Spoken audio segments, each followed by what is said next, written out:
The night Rhea Dalton's father sold her like livestock in a freezing frontier saloon, she learned that survival meant swallowing shame whole, while men bid on her younger sister like she was prize cattle. Rhea stood on that platform, unwanted, unloved, a burden nobody wanted to claim. Then a scarred stranger paid triple what anyone expected, and instead of dragging her out like property, he did something that shattered everything she thought she knew about her worth. He gave her a choice. If you want to see how far a discarded woman can rise when given one chance at dignity, stay with me until the end. Hit that like button and comment what city you're watching from. I want to see how far Rhea's story travels. The wind that cut through Coldwater Ridge that January night didn't just bite, it devoured. It tore through the gaps in the Silver Pine Saloon's walls, rattling the frost-covered windows and sending whiskey glasses trembling on their tables. Inside, 73 men packed shoulder to shoulder, their breath forming clouds in the lamplight, their eyes fixed on the makeshift platform at the room's center. And on that platform stood two girls who'd run out of choices. Rhea Dalton kept her spine straight despite the weight of every stare. 24 years old, tall and raw-boned, with hands calloused from work no lady should know, and a face her mother had once called sturdy, which everyone understood meant plain. Her dark hair hung in a simple braid down her back, and her grey eyes remained fixed on a point somewhere above the crowd's heads, refusing to meet the gazes that crawled over her like insects. Beside her, her sister Lily trembled like a candle flame in the wind. 17, soft-featured, with their mother's blonde curls and blue eyes that brimmed with tears she was too terrified to shed. Lily's hands clutched Rhea's arm so tightly that bruises would bloom there by morning, if either of them lived to see morning as anything other than someone's property. Their father, Martin Dalton, stood to the side of the platform, his face flushed with whiskey and shame in equal measure. He'd been a proud man once, or so Rhea's earliest memories suggested. A homesteader who'd brought his family west with dreams of land and legacy. But drought had killed those dreams. Then illness had taken their mother, and finally gambling had consumed whatever remained of Martin Dalton's soul. Now he owed money to men who didn't forgive debts. Gentlemen, the saloon keeper, a barrel-chested man named Hoskins, raised his hands for silence. The crowd's rumble subsided to an expectant murmur. You all know why we're here. Martin Dalton owes considerable sums to several parties in this room. He's proposing a settlement of those debts through the marriage of his daughters to willing men of means. Marriage. They called it marriage as if a legal word could sanitize what was happening, as if signing a license afterward would transform this auction into something decent. Their younger daughter, Lily, age 17, Hoskins continued, gesturing toward Lily, who let out a small, broken sound, skilled in domestic arts, gentle temperament, pleasing to look upon. The crowd pressed closer. Rhea felt Lily's nails dig into her arm. I'll start the bidding at $50, Hoskins announced. 75. A voice rang out immediately. A rancher named Hutchins, probably 60 years old, with tobacco-stained teeth and wandering hands everyone pretended not to notice. 100. Another voice, younger, Thomas Wardell, the banker's son, barely 21 and cruel, in the casual way of men who'd never faced consequences. 150. Hutchins again, his eyes locked on Lily with an hunger that made Rhea's stomach turn. $200. This voice carried quiet authority. Rhea recognized it without looking. Jacob Greer, owner of the territory's largest cattle operation. 35. Recently widowed, wealthy enough to make this purchase without blinking. Not cruel exactly, but not kind either. Just indifferent. The room fell silent. $200 was more than most men in Coldwater Ridge earned in a year. 200 once, Hoskins called, twice. No one challenged it. Jacob Greer had won, and Lily sagged against Rhea like her strings had been cut. Sold to Mr. Greer, Hoskins turned to Martin Dalton. That settles $300 of your debt, Martin, which leaves $400 outstanding. $400. The number hung in the air like an executioner's blade. Hoskins' gaze shifted to Rhea, and she felt the crowd's attention follow. The elder daughter, Rhea, aged 24. Strong constitution, experienced in farm work, capable of hard labor. He might as well have been selling a plough horse. Rhea forced herself to look out over the crowd now, to meet their eyes. Some looked away, uncomfortable. Others stared back with calculation. Most simply looked through her, already dismissing her as not worth the investment. Given the age and practical nature of this offering, Hoskins continued, stumbling over his euphemisms, we'll start bidding at $25. 25. Half what they'd opened with for Lily. The insult landed like a physical blow, but Rhea had been absorbing such blows her entire life. Her face remained impassive. Silence stretched out. 10 seconds. 20. Somewhere in the back, someone coughed. $25, gentlemen, Hoskins repeated, his voice taking on a desperate edge. A strong wife, capable of running a household, bearing children, working a homestead. Ain't no one wanting to bed that scarecrow, a voice muttered from the crowd, loud enough to carry. Laughter rippled through the room. Rhea felt Lily flinch beside her, felt her sister's grip tighten in silent sympathy, but Rhea herself felt nothing. She'd learned long ago to keep her humiliation locked behind her ribs, where it could feed the small burning core of rage that kept her standing.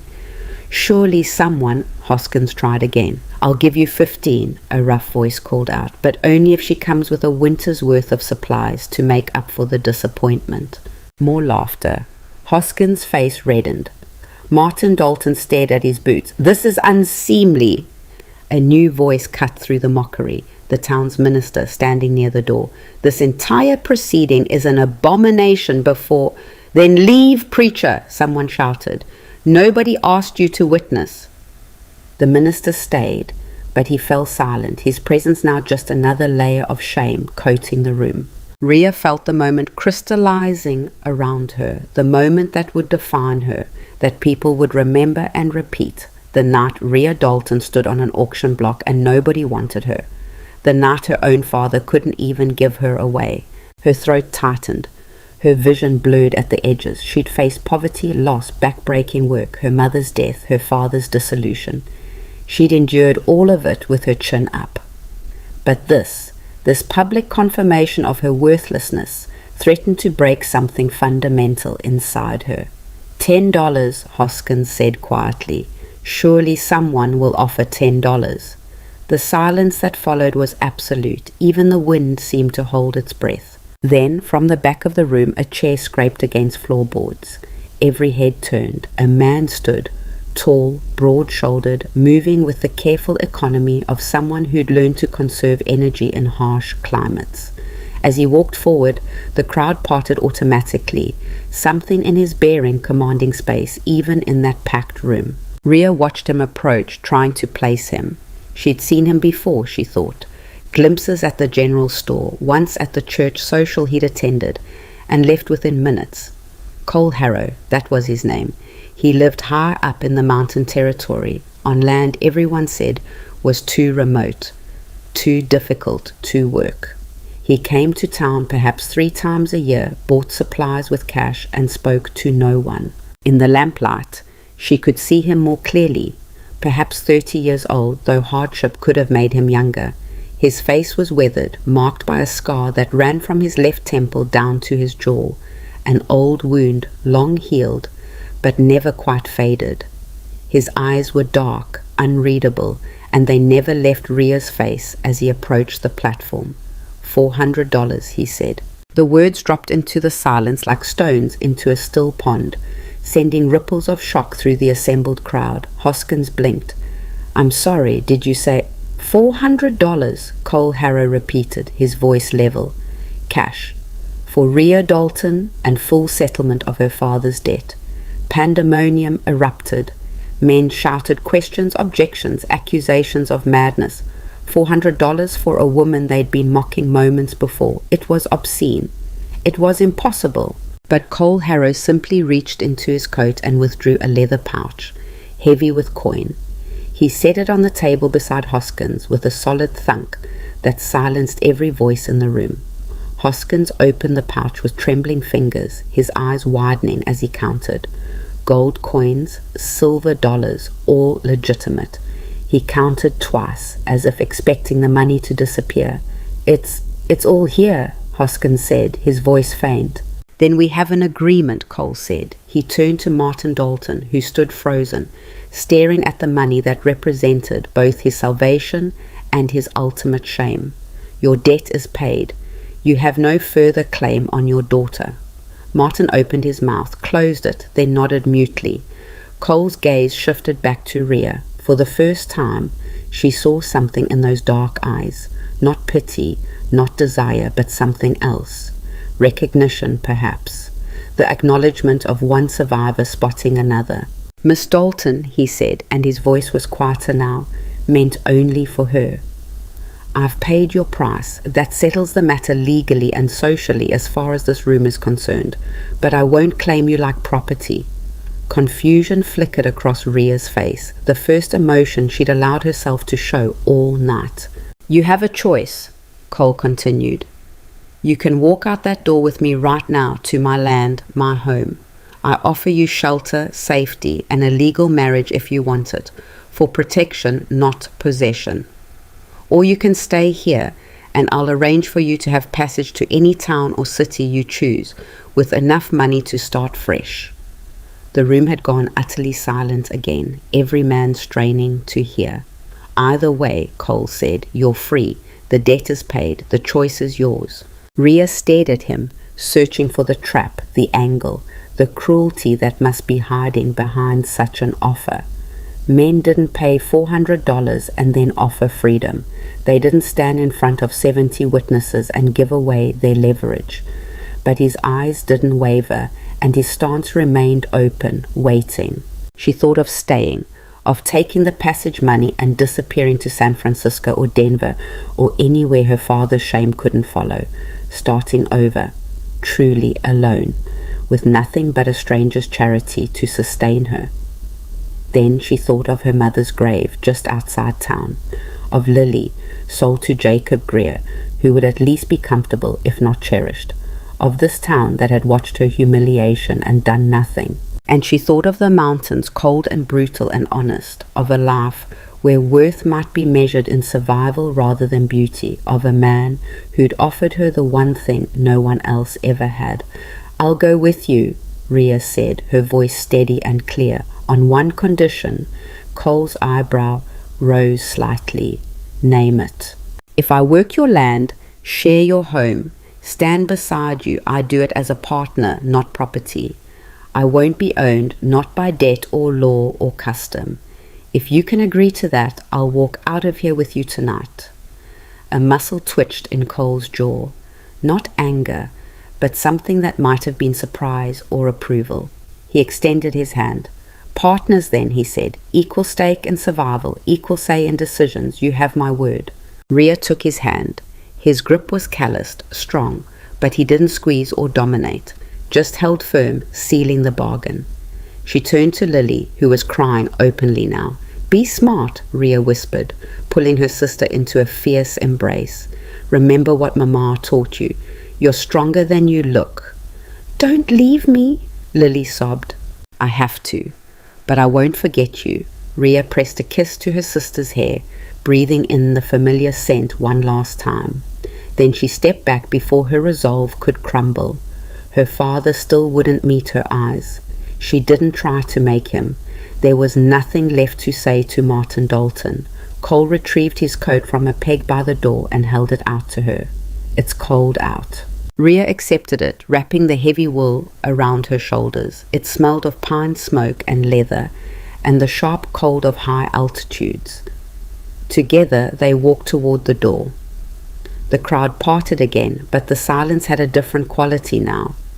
Not mockery, but confusion, perhaps the first stirring of something like respect for the woman who'd negotiated terms with a man who'd already paid her price. Just before they reached the door, a voice called out, "Harrow, you're a damned fool. $400 for that."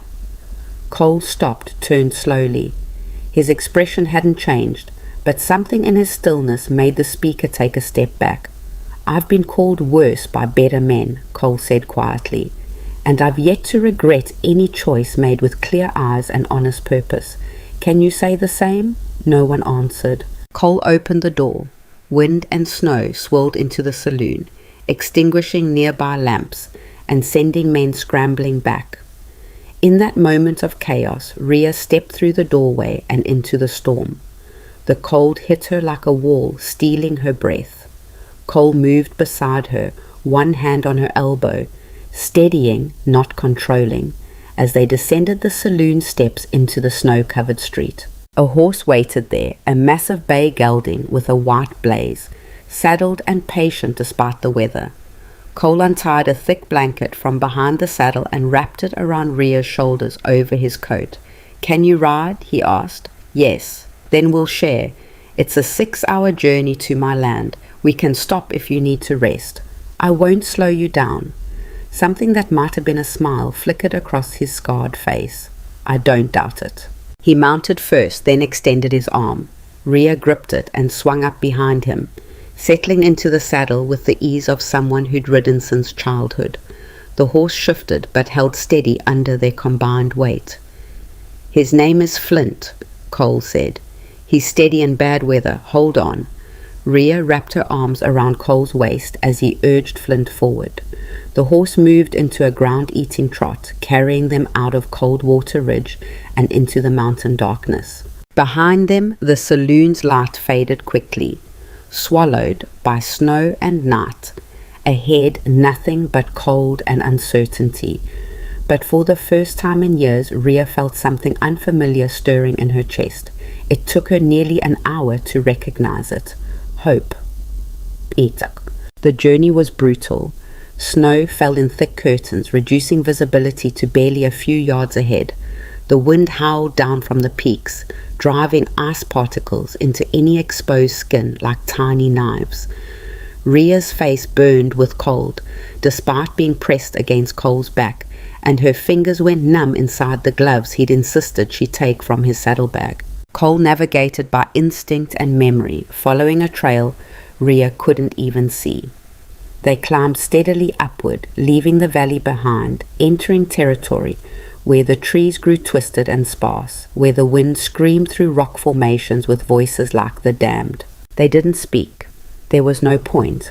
The wind would have stolen any words, but Rhea found a strange comfort in the steady rhythm of Flint's gait, in the solid presence of Cole's back against her chest, in the simple animal warmth they shared against the cold. This was survival stripped to its essence. No judgment, no society, no performance, just breath and motion and the primal determination to outlast the night. Twice, Cole stopped to check their position, dismounting to examine landmarks Rhea couldn't distinguish from the surrounding darkness. Each time he helped her down, made sure she moved her limbs to keep blood flowing, then lifted her back into the saddle with matter-of-fact efficiency. The third time he stopped, dawn was breaking grey and grudging over the eastern peaks. Through the thinning snow, Rhea saw they stood at the edge of a valley, small, protected on 3 sides by mountains, with a frozen stream cutting through its center. And on the valley's far side, barely visible against the rock face behind it, a cabin. Not a shanty or a lean-to, but a solid structure of hewn logs, with a stone chimney from which no smoke currently rose. Beside it stood a barn, smaller than the cabin but well built, and what looked like a root cellar dug into the hillside. "Home," Cole said simply.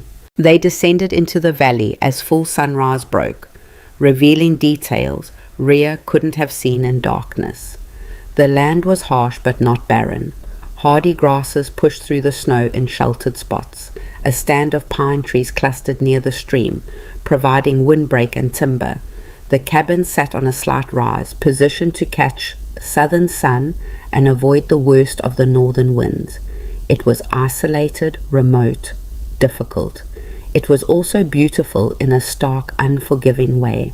Cole brought Flint to the barn first, dismounting stiffly and offering Rhea a hand down.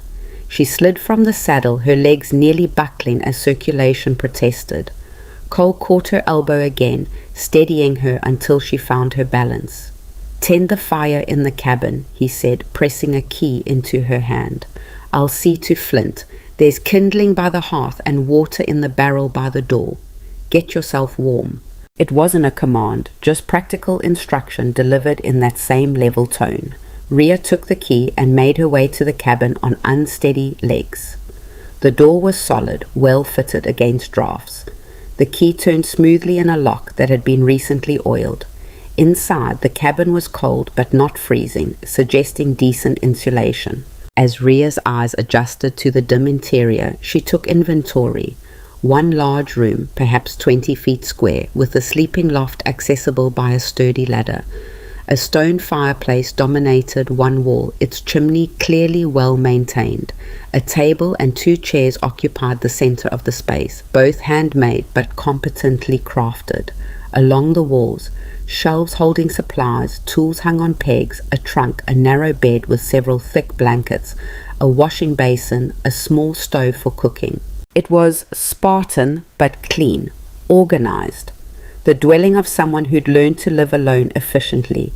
Rhea found the kindling where Cole had indicated, split fine and stored dry.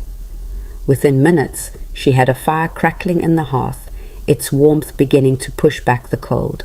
She filled a kettle from the water barrel and set it to heat, then stood before the flames, letting them thaw her frozen hands and face. The door opened. Cole entered carrying his saddlebags and the blankets from Flint.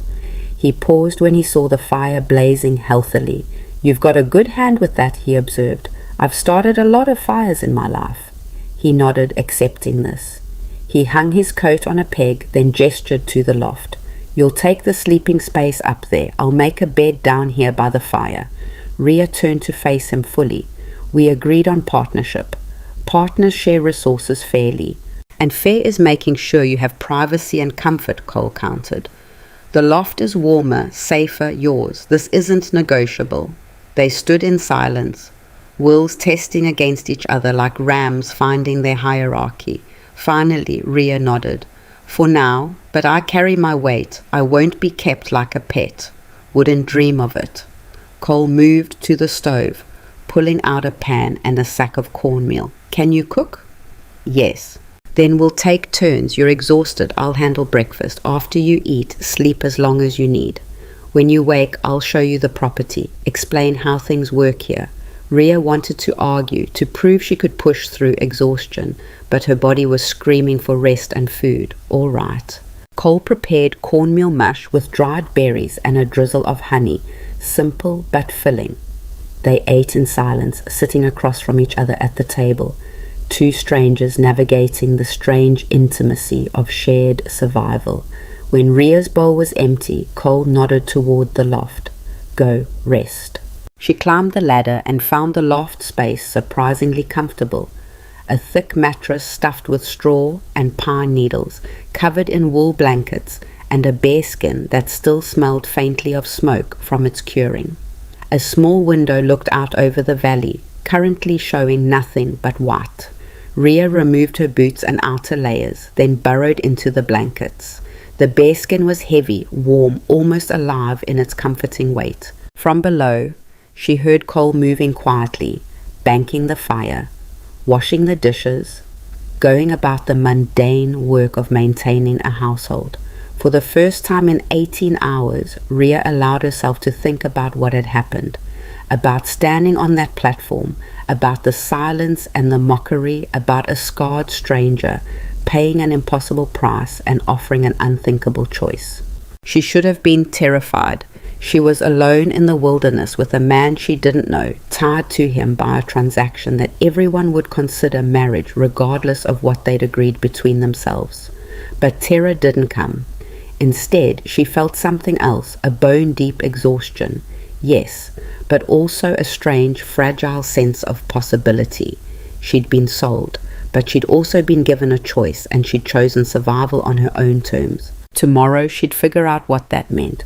Tomorrow she'd learn this land, this life, this complex arrangement she'd entered. But right now, wrapped in warmth and safety she hadn't had to earn through beauty or grace or submission, Rhea Dalton slept. Peak. She woke to the smell of coffee and the sound of an axe splitting wood. Afternoon light filtered through the loft window, pale but present. Rhea sat up, momentarily disoriented, then memory crashed back. The saloon, the ride, the cabin. She climbed down the ladder to find the cabin transformed. The fire blazed cheerfully, casting dancing shadows across walls that looked different in daylight, cleaner, more carefully maintained than she'd initially noticed. The table had been cleared and wiped down. Fresh water sat in the basin. Through the window she could see Cole in the yard, methodically working through a pile of logs, his breath puffing white in the cold air. Rhea poured herself coffee from the pot on the stove, strong, black, exactly what she needed, and assessed her situation with clearer eyes. She'd agreed to partnership with a stranger. She'd walked away from everything familiar into one of the harshest environments imaginable. She had no money of her own, no means of leaving without Cole's cooperation, no one who would come looking for her if something went wrong. By any rational measure, she'd made an insane choice. But as she watched Cole split wood with the practiced efficiency of someone who'd done it 10,000 times, she thought about the alternative. She'd have been in Coldwater Ridge, subject to her father's continued failures, watching Lily disappear into marriage with Jacob Greer, waiting for her own opportunities to narrow to nothing. Or she'd have taken Cole's money and run, starting over with nothing but charity in a city where women alone were prey. Neither option offered anything like dignity. Here at least she could work. She could contribute, she could build something, even if she didn't yet know what. The door opened. Cole entered with an armload of wood, which he stacked neatly beside the fireplace. He noticed her standing there and nodded a greeting. "Sleep enough?" "Yes, thank you." "Coffee still hot?" "Yes." He poured himself a cup and leaned against the table, studying her with those dark, unreadable eyes. "We should talk, establish some things clearly." Rhea set down her own cup. "I agree. This arrangement," Cole began, choosing words carefully. "What I told you in the saloon was true. I won't claim you as property. You're free to leave whenever you choose. I'll take you to town myself if you ask." Why? The question burst out before Rhea could stop it. Why offer that? Why pay $400 and then give away all your leverage? Cole was quiet for a long moment, his fingers tracing the rim of his cup. When he spoke, his voice was low. 10 years ago, I was in a similar position to yours. Different circumstances, but same essential situation. Someone else controlled my fate, and I had no say in the matter. Someone helped me when they didn't have to, gave me a chance when everyone else had written me off. He met her eyes. "I can't pay that debt back to the person who helped me, but I can pay it forward, and when I saw you on that platform, saw how you held yourself together despite everything, I recognized something I knew, strength that nobody else was seeing." $400 is a lot of recognition, Rhea said quietly. "I've got money I don't need, land I can't work alone, and I'm tired of being alone." Cole set down his cup. "I'm not offering you romance or affection or any of the things men usually want from marriage. I'm offering partnership in survival, shared work, shared resources, shared decisions. If more develops naturally over time, fine. If not, we still have something that works. And if I want to leave, then you leave, with enough supplies and money to get somewhere safe." Rhea studied his face, searching again for the deception, the trap. But she'd been reading men's intentions since she was old enough to fetch her father from the saloon.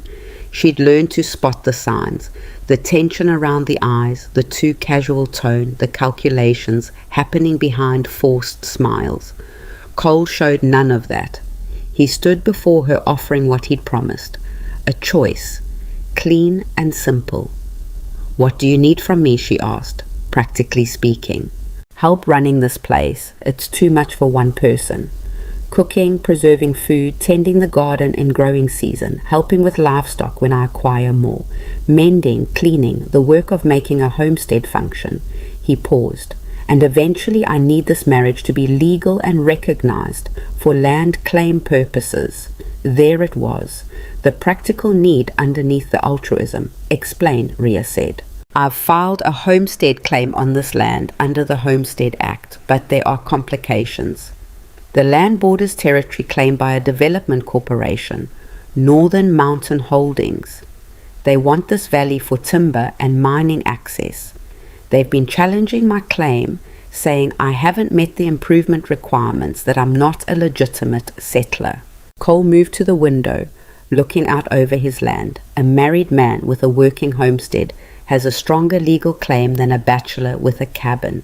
If we're legally married, if we're building something recognizable as a farm or ranch, they'll have a harder time pushing me out. So you do need me, Rhea said. Just not in the way most men need wives. Yes, I'll be honest about that, but the need is mutual. You need shelter, safety, a fresh start. I'm offering all of that in exchange for work and legitimacy.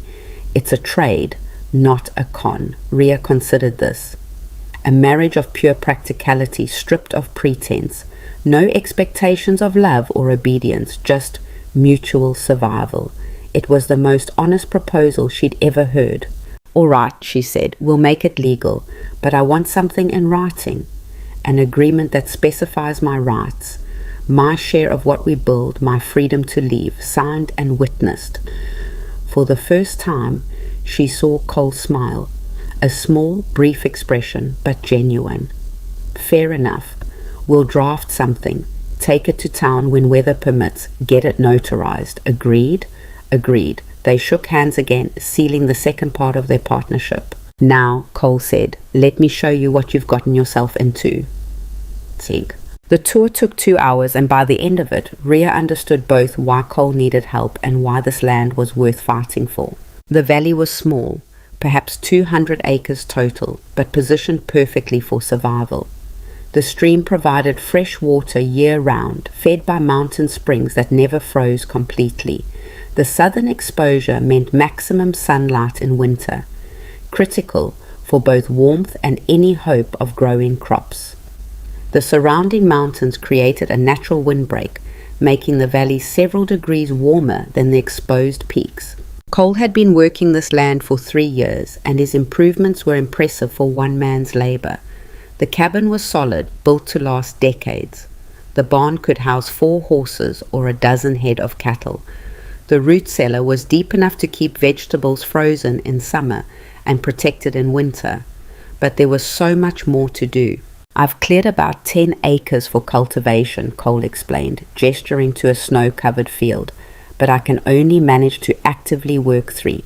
With 2 of us, we could double that. More crops mean better winter stores, surplus to trade in town. They walked to the barn, where Flint greeted them with a soft nicker. I've got the horse, 2 chickens that survived the fox last month, and plans to acquire cattle in spring. But livestock needs constant tending, and I can't do that while also hunting, cutting timber, maintaining structures, and everything else. Rhea saw it clearly, the bottleneck of solo survival. 1 person could maintain the bare minimum. 2 people could build something that might actually thrive. The biggest threat isn't the weather or the wildlife, Cole continued, his voice hardening. It's Northern Mountain Holdings. They've got political connections, lawyers, money. They're claiming I haven't fulfilled the settlement requirements because I'm not producing commercial quantities of anything. They say this is just a camp, not a legitimate homestead. But you've built all this. I know. But the law is slippery when rich men are writing checks to judges. If they can prove I'm not a serious settler, they can challenge my claim and petition to have this land open for commercial development. His jaw tightened. I won't let that happen. How does our marriage help? A family farm has different legal standing than a bachelor's camp. If we're married, improving the land together, maybe with children in the future. He paused, glancing at her. That's not a requirement, to be clear. But the appearance of building a family legacy makes the claim stronger. Rhea nodded slowly. So we're not just surviving, we're fighting. Yes. Good. The word surprised them both. Cole raised an eyebrow, and Rhea felt a fierce smile cross her face. I've been pushed around my entire life, told what I was worth, where I belonged, what I could hope for. I'm tired of it. If we're going to build something here, let's build something they can't tear down. Cole studied her for a long moment, and something shifted in his expression, a recognition deeper than what he'd shown in the saloon. You're tougher than you look. I've had to be. Then we'll make this work. He extended his hand one more time. Partners in survival and defiance. Rhea took his hand. Partners. The wind howled down from the peaks, carrying snow and cold and the promise of a brutal winter ahead. But standing in that valley, with a stranger who'd given her a choice and a chance, Rhea Dalton felt something she hadn't experienced in years. She felt ready. The first week tested every assumption Rhea had made about her own endurance. She woke before dawn each morning to find Cole already up, stoking the fire, preparing for the day's work. They fell into a rhythm without discussion. She handled the indoor tasks while he managed the heavy outdoor labor, meeting in the middle for repairs, animal care, and the endless battle against cold that tried to reclaim every corner of their small domain. Rhea learned quickly that mountain survival was nothing like valley farming. The altitude made every physical task harder, the thin air burning her lungs until her body adjusted. Water froze in the basin overnight, despite the fire. Bread dough refused to rise properly. The chickens stopped laying in protest of the cold, until Rhea fashioned insulated nesting boxes from scrap wood and straw. But she refused to complain. Each morning she met Cole's measuring gaze with steady eyes and hands already reaching for work. Each evening she fell into the loft bed so exhausted that sleep claimed her before she could even remove her boots. On the 8th day, as she was hauling water from the stream, the bucket handle snapped. Rhea stumbled, ice water soaking her skirt and boots, the cold so sharp it felt like knives. She stood there, dripping and shaking, and felt tears of frustration burning behind her eyes. Here, Cole appeared beside her, his own bucket in hand. Take mine, I'll fix that handle. I can fix it myself. I know you can, but you're soaked and it's 15 degrees out here. Get inside, change into dry clothes. I'll bring the water. Pride warred with practicality. Practicality won. Rhea took his bucket and trudged back to the cabin, her wet skirt already stiffening with ice. Inside, she stripped off the frozen garments and dressed in the spare clothes Cole had provided, men's wool pants and a thick flannel shirt, both too large but warm. She was hanging her wet things by the fire when Cole returned with 2 full buckets. He set them down, then noticed her clothing. Those fit all right? They're warm, that's what matters. I'll take you to town when the weather clears, get you proper clothes. These are proper enough for the work we're doing. Cole almost smiled. You're practical. I appreciate that. He moved to the stove and began preparing their midday meal. Venison stew from meat he'd smoked weeks earlier, seasoned with dried herbs from the rafters. Rhea joined him, chopping frozen vegetables from the root cellar, their hands working in practiced coordination, though they'd known each other barely over a week. Can I ask you something? Rhea said after a while. Go ahead. The scar on your face, how did you get it? Cole's hand went still on his knife for just a moment, then he resumed chopping. 10 years ago, I wasn't a free man. Worked for a logging operation up north, except worked isn't quite the right word. More like forced labor. I'd signed on thinking it was legitimate employment, but they had other ideas about honoring contracts. Rhea listened silently, recognizing the careful control in his voice. I tried to leave, Cole continued. The foreman disagreed with that decision, used a cant hook to make his point. He touched the scar briefly, laid me open from temple to jaw, left me for dead in the snow. But someone found you. A trapper named Samuel Cross. He had no reason to help. I was a stranger, half dead, would have been easier to leave me. But he didn't. Carried me 20 miles to his cabin, nursed me through fever and infection. taught me how to survive in country like this. Cole stirred the stew, his expression distant with memory. When I was strong enough, he helped me file a homestead claim on this land. Said every man deserves a chance to build something that's his. Where is he now? Died 3 years ago. Heart gave out one morning, quick and clean. He left me his tools, his horse, and his philosophy about paying forward what you can't pay back. Cole met her eyes. That's why I did what I did in Coldwater Ridge. Not charity, just evening a debt I owed to a dead man who believed people deserve choices. Rhea absorbed this, understanding him better now. Thank you for telling me. You shared your humiliation in front of 70 men. Least I can do is share one story. They ate in companionable silence, the kind that comes when two people have moved past the need to fill every quiet moment with noise. After the meal, Cole stood and retrieved something from the trunk by his bed, a leather-bound journal and a pencil. We should draft that agreement we talked about, get it written while the principle is clear. They spent the afternoon hammering out terms. Rhea had no legal training, but she'd read enough contracts in her father's dealings to know what mattered. Cole wrote in a clear, steady hand while she dictated. In the event of dissolution of partnership, Rhea said, I retain rights to 50% of all improvements made to the property during the term of our arrangement, payable in cash value or equivalent goods. Cole wrote it down without argument. Fair. What about in the event of my death? The land and all assets transferred to me as surviving spouse, with the caveat that I maintain the homestead claim for a minimum of 2 years or forfeit the inheritance. Agreed. And if you die, Rhea hadn't considered this. Do you have family? A sister in St. Louis, haven't seen her in 12 years. Then the land goes to her, with a letter explaining the arrangement so she understands this was partnership, not romance. Cole nodded, making notes. They continued like this for hours, building a framework that protected both their interests while acknowledging the reality of their situation. When finished, they had a 3-page document that was part marriage contract, part business partnership, part mutual protection pact. We'll need witnesses and a notary, Cole said. That means a trip to town. How long before the pass is clear enough to travel? 2 weeks, maybe 3 if the weather holds. 2 weeks. The thought sent an unexpected flutter of anxiety through Rhea's chest. She'd been so focused on surviving each day that she hadn't thought about facing Coldwater Ridge again, facing her father, the men who'd mocked her, the sister she'd left behind. What are you thinking? Cole asked, reading something in her expression. That I don't want to go back, not ever. You won't be going back the same person who left. You'll be a married landowner returning to file legal documents.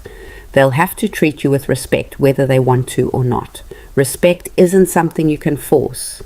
No, Cole agreed, but you can demand it be performed, and that's almost as good. A knock on the door interrupted them, sharp, urgent, unexpected. Cole and Rhea exchanged glances. No one should be traveling in this weather. No one knew to come here. Cole rose smoothly, his hand dropping to the hunting knife at his belt as he approached the door. Who's there? Jesse Barrett, I need help. Cole opened the door. A man stumbled in, maybe 40 years old, weathered and desperate, supporting another man who was barely conscious.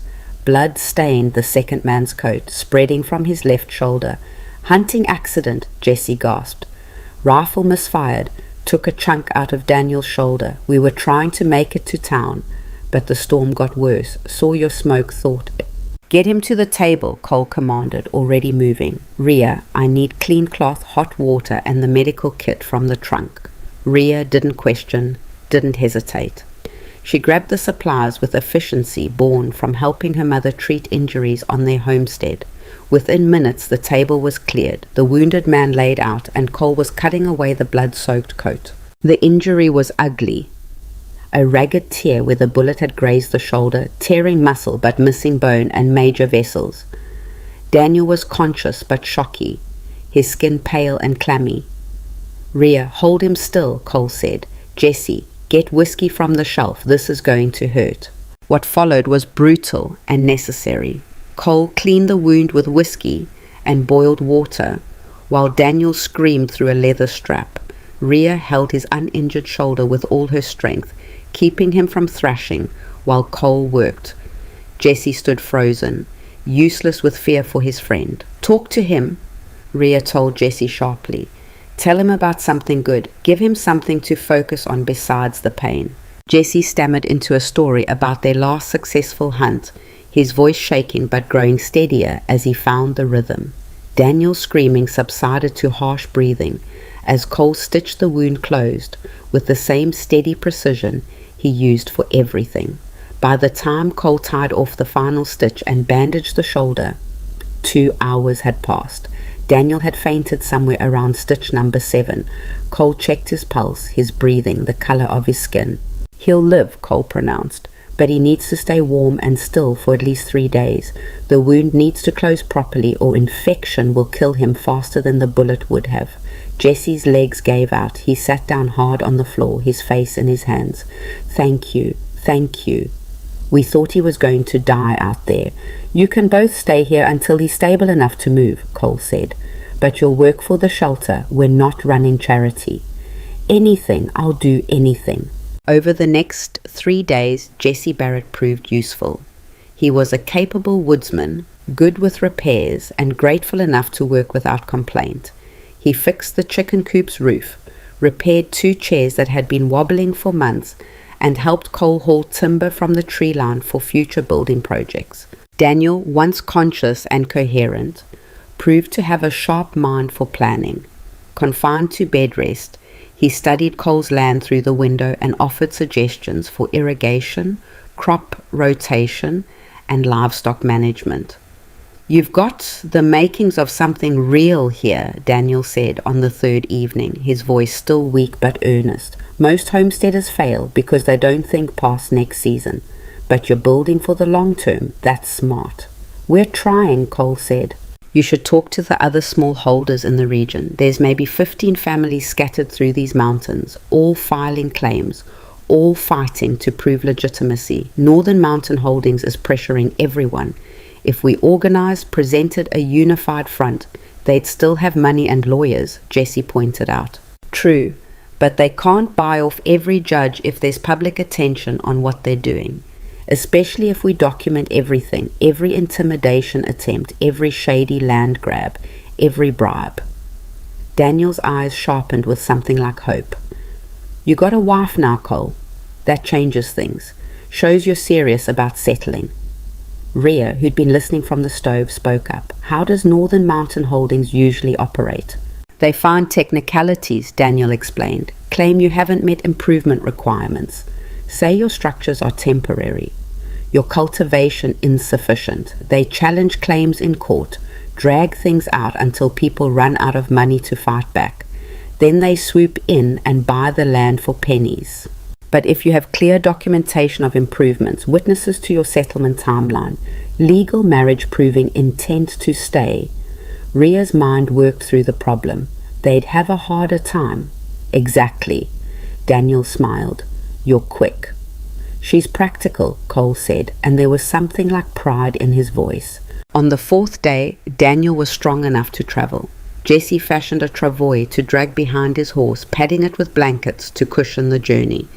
Before they left, Jesse pressed a small leather pouch into Cole's hand.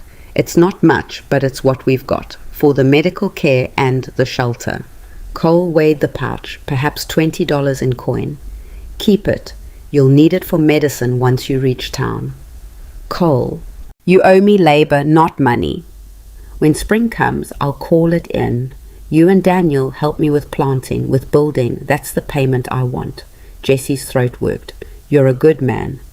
"I'm a practical one. I need neighbors I can trust more than I need coins." After they left, Rhea and Cole stood in the yard, watching them descend toward the valley pass. The temperature had risen slightly, suggesting a brief warming trend. "You could have taken the money," Rhea observed. "Money runs out.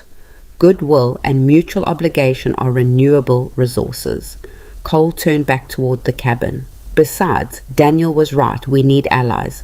The more people who see us as legitimate settlers, the harder we are to dislodge."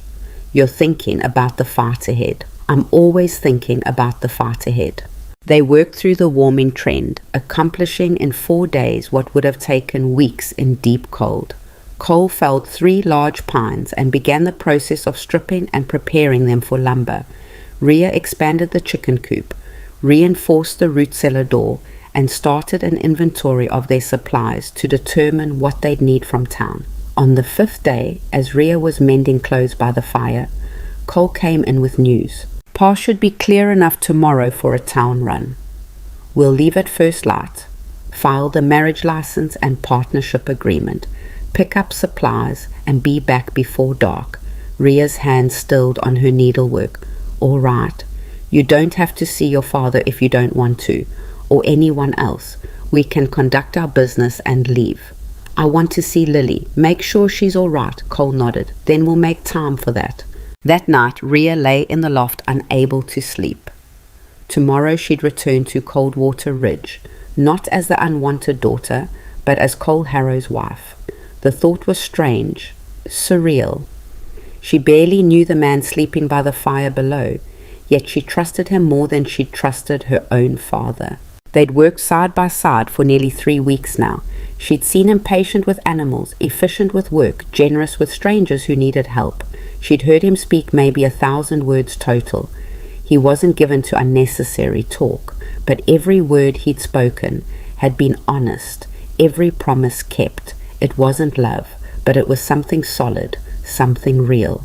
Rhea finally slept as moonlight painted the valley silver and cold. They departed before dawn, Flint carrying them both with the same patient strength he'd shown on their first journey. But this time, Rhea knew the trail. This time, she rode beside Cole as a partner, not a refugee. The descent took 4 hours. As they approached Coldwater Ridge, Rhea's stomach tightened.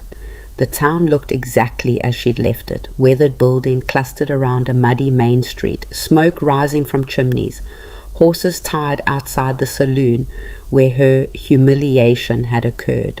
Cole felt her tension. We can do this another day. No, let's finish it. They rode to the land office first, a small building next to the general store. Inside, a clerk named Patterson looked up from his ledger, his eyes widening when he recognized them. Mr. Harrow and Mrs. Dalton. Mrs. Harrow, Cole corrected quietly. We're here to file a marriage license and register a partnership agreement. Patterson's surprise was almost comical. Yes, of course. Do you have the necessary documentation? Cole produced the papers they'd drafted. Patterson read through them slowly, his eyebrows climbing higher with each paragraph. This is highly unusual, he said finally. I've never seen a marriage contract that specifies property division, labor obligations, and dissolution terms like a business arrangement. Is it legal? Cole asked. Well, yes, technically, as long as both parties sign willingly and it's properly witnessed and notarized. Then process it. Patterson called in 2 witnesses from the street, a shopkeeper and a farmer Rhea vaguely recognized. They watched as Rhea and Cole signed the documents, then added their own signatures. Patterson applied his notary seal with the gravity of someone officiating a state occasion. You're legally married in the eyes of the territory, Patterson announced, and this partnership agreement is registered as an addendum to your land claim. It's actually quite clever, Mr. Harrow. This documentation significantly strengthens your homestead position. That's the idea.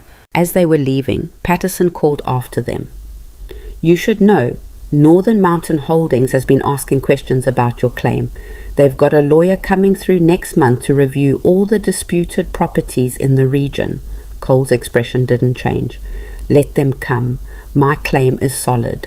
Outside, Rhea exhaled slowly. That's done then. I'm officially your wife. And I'm officially bound to honor every clause in that agreement, Cole replied. Feels about the same as yesterday, doesn't it? Despite herself, Rhea smiled. Yes, exactly the same. They split up then, Cole to the general store for supplies, Rhea to find Lily. She didn't have to search long.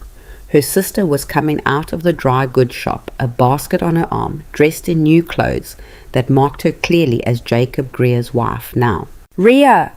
Lily dropped the basket and ran, throwing her arms around her sister. "You're alive! I was so worried." "I'm fine, better than fine." Rhea held her sister at arm's length, studying her. Lily looked well-fed, well-dressed, unbruised. "Are you all right? Is he treating you properly?" "Jacob is kind enough. He doesn't hurt me. He's really even there. He's always working, managing the ranch. I have a house, servants, everything I could need materially." Lily's smile didn't reach her eyes. "I'm lonely, but I'm safe." "That's something." "What about you? That man, Cole Harrow, is he?" "He's honorable," Rhea said firmly. "He's kept every promise he made. We're partners, Lily. Equals. It's not romantic, but it's honest, and that's more than most marriages have." Lily searched her sister's face. "You look different, stronger somehow." "I am stronger. I'm building something that's mine. Well, ours. But I have a say in it. I have value beyond my appearance or my ability to produce children." Rhea squeezed Lily's hands. "I need you to know, if you're ever in trouble, if Jacob ever changes, if you need help, you send word to Cole's homestead. We'll come for you." Tears spilled down Lily's cheeks. "I miss you." "I miss you too, but we're both survivors. We'll find our way." They talked for another few minutes before Jacob's housekeeper appeared, calling Lily back to her duties. The sisters embraced once more, holding tight against the uncertainty of when they'd meet again. Rhea was walking back toward the general store when she saw her father. Martin Dalton stood outside the saloon, looking older than his 48 years, the weight of his choices bowing his shoulders. He saw Rhea and froze, something like shame crossing his weathered face. They stared at each other across the muddy street. Rhea felt no anger, no grief, just a hollow acknowledgement of what had been lost between them. Finally, Martin crossed the street, stopping a few feet away. "Rhea, I heard you came back to town." "To file legal documents, not to see you." He flinched. "I deserve that. You deserve more than that, but I'm not here to punish you. I'm here to move forward." Is Harrow treating you right?" "Better than you ever did." The words came out flat, factual. "He gave me something you never could, respect and choice." Martin's face crumpled. "I'm sorry. I'm so damn sorry. I was desperate. I didn't know what else to do." "You could have asked for help. You could have sold the land, the equipment, anything but your daughters. You could have made 100 different choices." Rhea kept her voice level. "But you didn't. You chose shame over struggle, and now you get to live with that. What can I do to make it right?" "Nothing. There's nothing you can do." Rhea turned to leave, then paused. "Actually, there is one thing. If Northern Mountain Holdings comes asking about Cole's land, about our marriage, about whether we're legitimate settlers, you tell them the truth, that we're building something real. That's the only thing you can give me now, honesty for once." She walked away without waiting for his response. Behind her, she heard Martin make a sound that might have been a sob, but she didn't look back. Cole was loading supplies onto Flint when she found him. He took one look at her face and asked, "You all right?" "I will be." Rhea helped him secure the last bundle. "Let's go home." They rode out of Coldwater Ridge in the pale afternoon light, leaving behind everything Rhea had been and carrying forward everything she was becoming. The mountains rose before them, cold and challenging and clean. Halfway up the trail, Cole spoke. "You called it home." Rhea realized he was right. Somewhere in the past 3 weeks, the cabin in the remote valley had become exactly that. "Yes," she said simply, "I did." They rode on, and the town disappeared behind them like a bad dream, fading in morning light. Spring arrived in the mountains, not with warmth, but with mud. The snow melted in great rushing torrents, turning the valley floor into a churning morass that sucked at boots and tested every drainage system Cole had built. The stream swelled to 3 times its winter width, roaring with snowmelt from the peaks above. For 2 weeks, travel was impossible. Work was limited to the immediate homestead. and Rhea and Cole existed in a bubble of isolation that felt both claustrophobic and strangely intimate. They'd been married 4 months now, though the term still felt awkward in Rhea's mouth. They were partners first, companions second, and only technically spouses. They worked well together, anticipated each other's needs, shared labor and decision-making with the ease of people who'd found a rhythm that worked. But they remained careful with each other, maintaining boundaries neither had explicitly named, but both understood. Cole still slept by the fire. Rhea still kept the loft. They dressed separately, bathed on different days, and never touched except in the course of work, a hand steadying a ladder, shoulders bracing against shared weight, the practical contact of survival rather than affection. Until the morning the corporation's men arrived. Rhea was in the garden, turning soil that had finally thawed enough to work when she heard horses. 3 riders crested the valley's eastern ridge, moving with the confidence of men who believed they had every right to be there.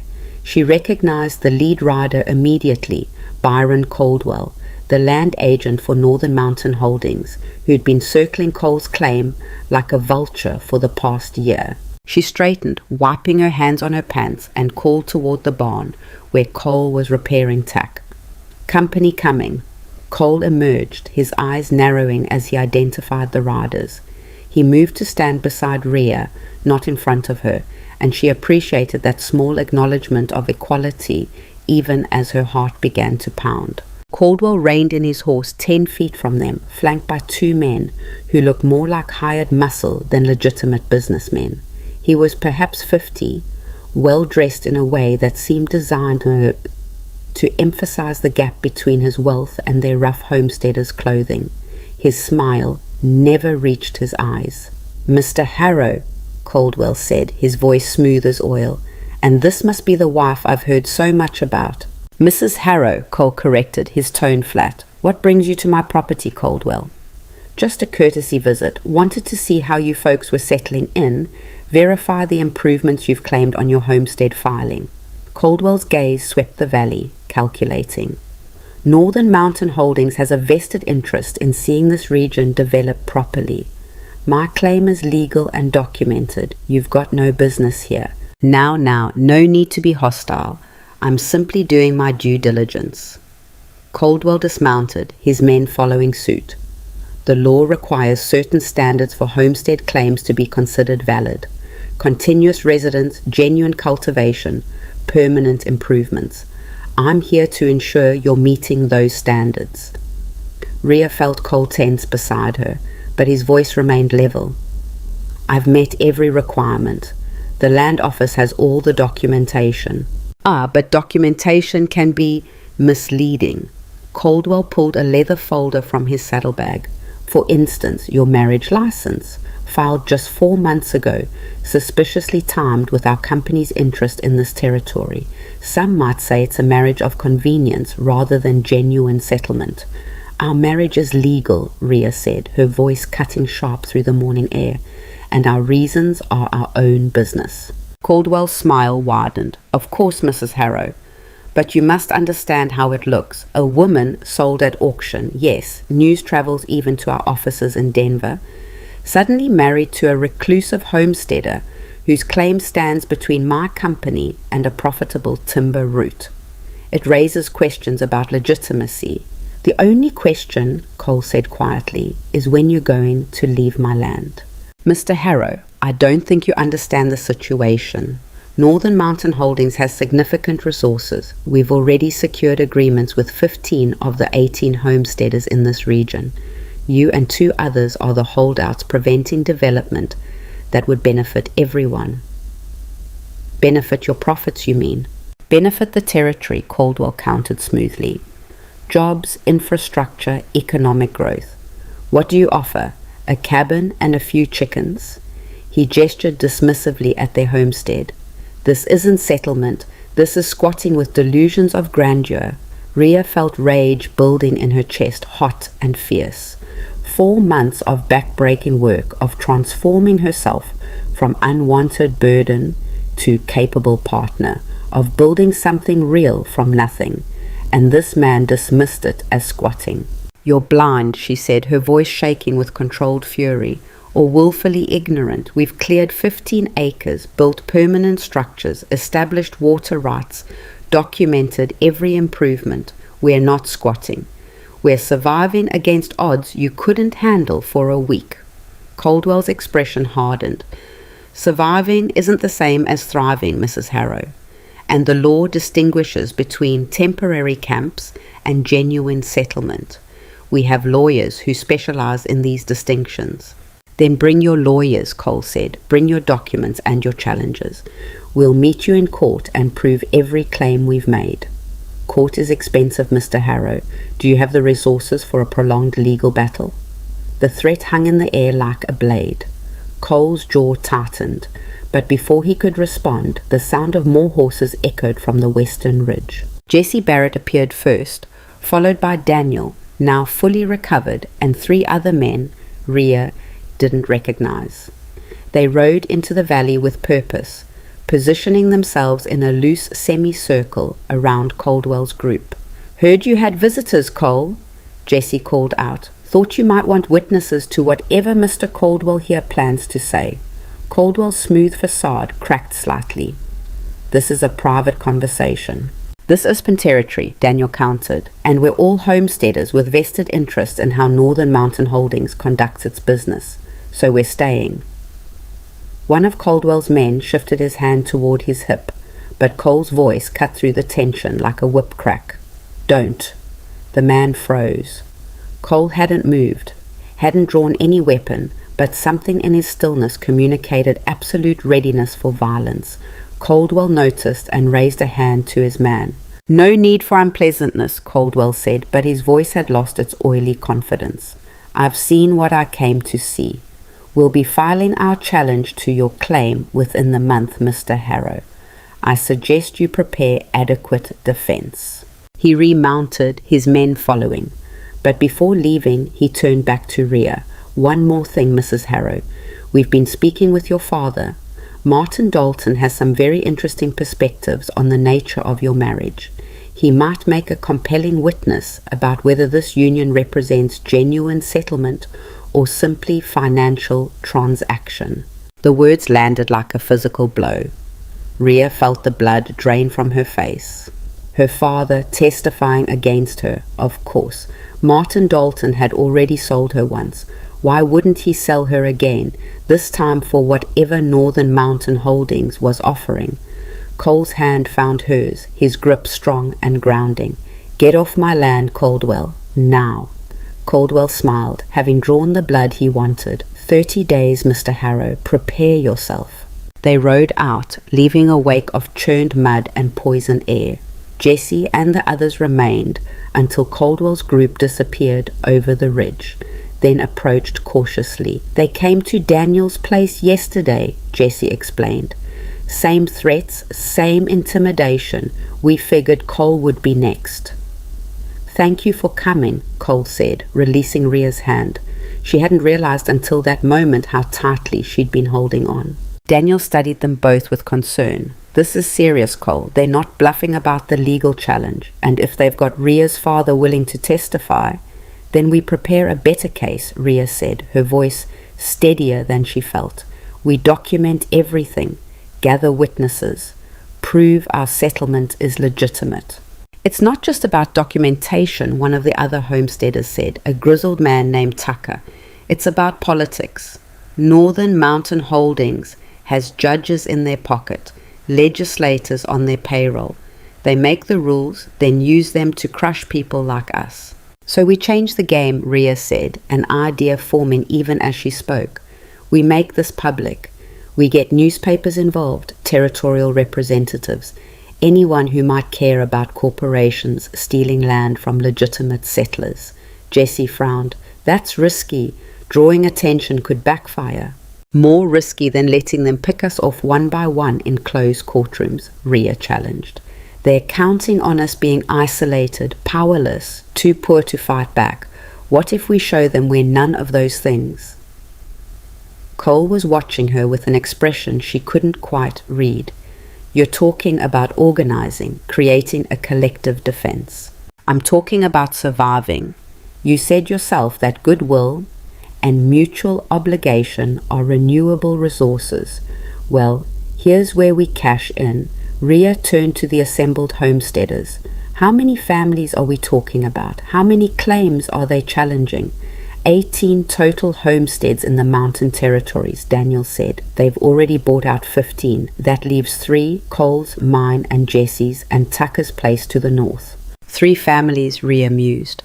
Not much of a movement, but those 15 families they bought out, they're still here, working the land for Northern Mountain now, Tucker said.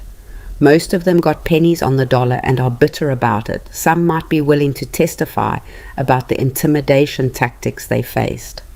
And the territorial newspaper in Cascade Springs, Jesse added. The editor there, Marcus Webb, he's been writing about corporate land grabs, might be sympathetic to our story. Rhea felt momentum building, the kind that comes when desperate people find a crack of light in the darkness. Then here's what we do. We gather every piece of evidence we have, every improvement made, every dollar spent, every witness to our legitimate settlement. We document the intimidation, the threats, the buyouts under duress. And we take all of it to Marcus Webb and let him publish the truth before Northern Mountain can control the narrative in court. They'll retaliate, Daniel warned. They're already retaliating, Cole pointed out. At least this way, we're fighting back on our terms. The homesteaders exchanged glances, a silent conversation passing between men who'd learned to trust their instincts about survival. Finally, Tucker nodded. All right, we coordinate our defense, pool our resources, make enough noise that they can't silence us quietly. When's the court date? They said 30 days, Cole replied, but we start now. Tonight we write down everything. Tomorrow we start gathering witnesses. The men left with plans to reconvene in 3 days, each committed to documenting their own claims and the corporation's tactics. As they rode out, Jesse called back, "Your wife's got fire, Cole. You're a lucky man." After they'd gone, Rhea and Cole stood in the muddy yard, the weight of what they'd just committed to settling over them like a heavy coat. "You didn't have to do that," Cole said quietly. "This fight was mine before it was yours." "We're partners," Rhea reminded him. "And that man threatened to use my own father against us. That makes it very much my fight." Cole studied her face. "You're not the same person who stood on that platform 4 months ago." "No," Rhea agreed. "I'm not. That person was surviving. This person is fighting." Something shifted in Cole's expression, a wall coming down, perhaps, or a door opening. "I'm glad you're here, Rhea. I want you to know that this started as practicality, but you've become important to this place, to me." It was the most personal thing he'd said to her since their marriage. Rhea felt her throat tighten with unexpected emotion. "You gave me a choice when no one else would. That's not something I'll forget or fail to fight for." They stood there for a long moment, the spring mud squelching beneath their boots, the mountains rising around them like sentinels. Then Cole held out his hand, not for a handshake, but palm up, an offering. Rhea took it, their fingers interlacing naturally. They walked back to the cabin together, hand in hand, no longer just partners in survival, but allies in a war that would define everything they'd built. The next weeks unfolded in a whirlwind of activity that left little time for rest or doubt. Cole and Rhea worked from before dawn until after dark, documenting every nail driven, every seed planted, every structure built.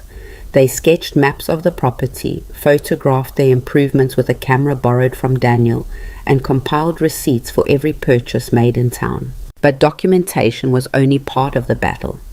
The harder work was gathering testimony from people who'd been burned before, who'd learned that speaking against power usually only brought more pain.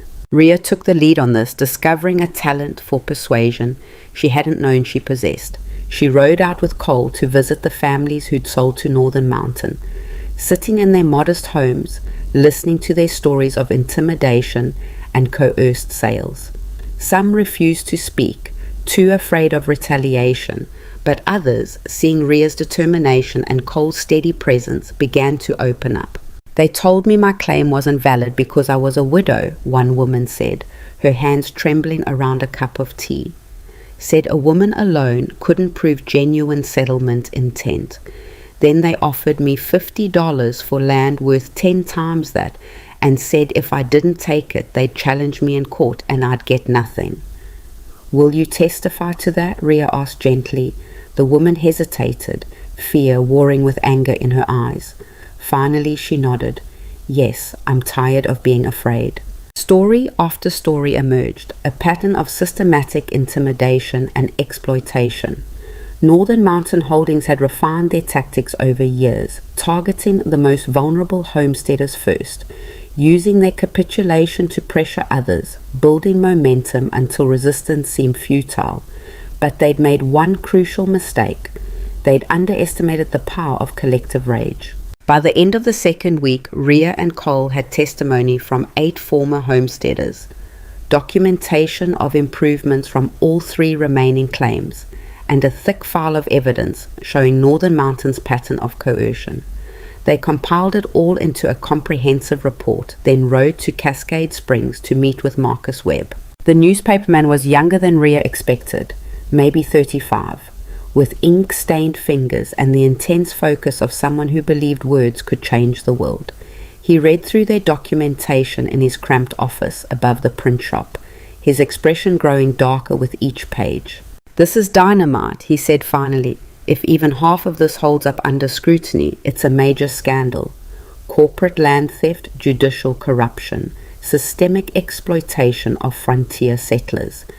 This is exactly the kind of story that needs to be told. Will you publish it? Cole asked. Oh, I'll publish it. Front page, full investigation, multiple installments. Webb's eyes gleamed with journalistic hunger. But you need to understand, Northern Mountain has resources. They'll sue me, sue you, pressure advertisers, maybe even try to shut down the paper. Are you prepared for that level of fight? Rhea met his gaze steadily. We've been fighting since we got here. This just makes it official. Webb smiled. I like you, Mrs. Harrow. You've got spine. He turned to Cole. When's your court date? 3 weeks from tomorrow. Then I'll run the first installment in 10 days. That gives the story time to circulate before the hearing, puts public pressure on the judge to rule fairly, and makes it harder for Northern Mountain to control the narrative. Webb began making notes. I'll need to verify some of these testimonies, get quotes, maybe interview the corporation for their side. You give them warning, they'll start intimidating witnesses, Rhea interrupted. I'm a journalist, Mrs. Harrow, not an activist. I have to follow certain standards, give both sides a chance to respond. Then give them that chance 24 hours before you publish, Cole suggested. Enough time to meet your standards, not enough for them to organize a suppression campaign. Webb considered this, then nodded. Fair enough, I'll work fast. They left Cascade Springs with a mixture of hope and dread. The die was cast now. Within weeks their fight would be public, their lives exposed to scrutiny and judgment. There was no turning back. The ride home was quiet. Cole seemed lost in thought, and Rhea was too busy wrestling with her own fears to break the silence. What if this backfired? What if the publicity made things worse? What if her father's testimony destroyed everything they'd built? Stop, Cole said suddenly, reining in Flint. Rhea looked up, startled. They'd stopped at a clearing overlooking their valley, the cabin visible in the distance, smoke rising from the chimney they'd banked before leaving. The sun was setting, painting the mountains in shades of gold and amber. What's wrong? Rhea asked. Nothing. I just wanted you to see this. Remember this. Cole gestured to the valley below. Whatever happens in that courtroom, whatever they throw at us, we built that. You and me. And nobody can take away what we've already accomplished, regardless of what some judge rules. Rhea looked at their homestead, small and isolated, yes, but undeniably real. The garden she'd planted was beginning to show green shoots.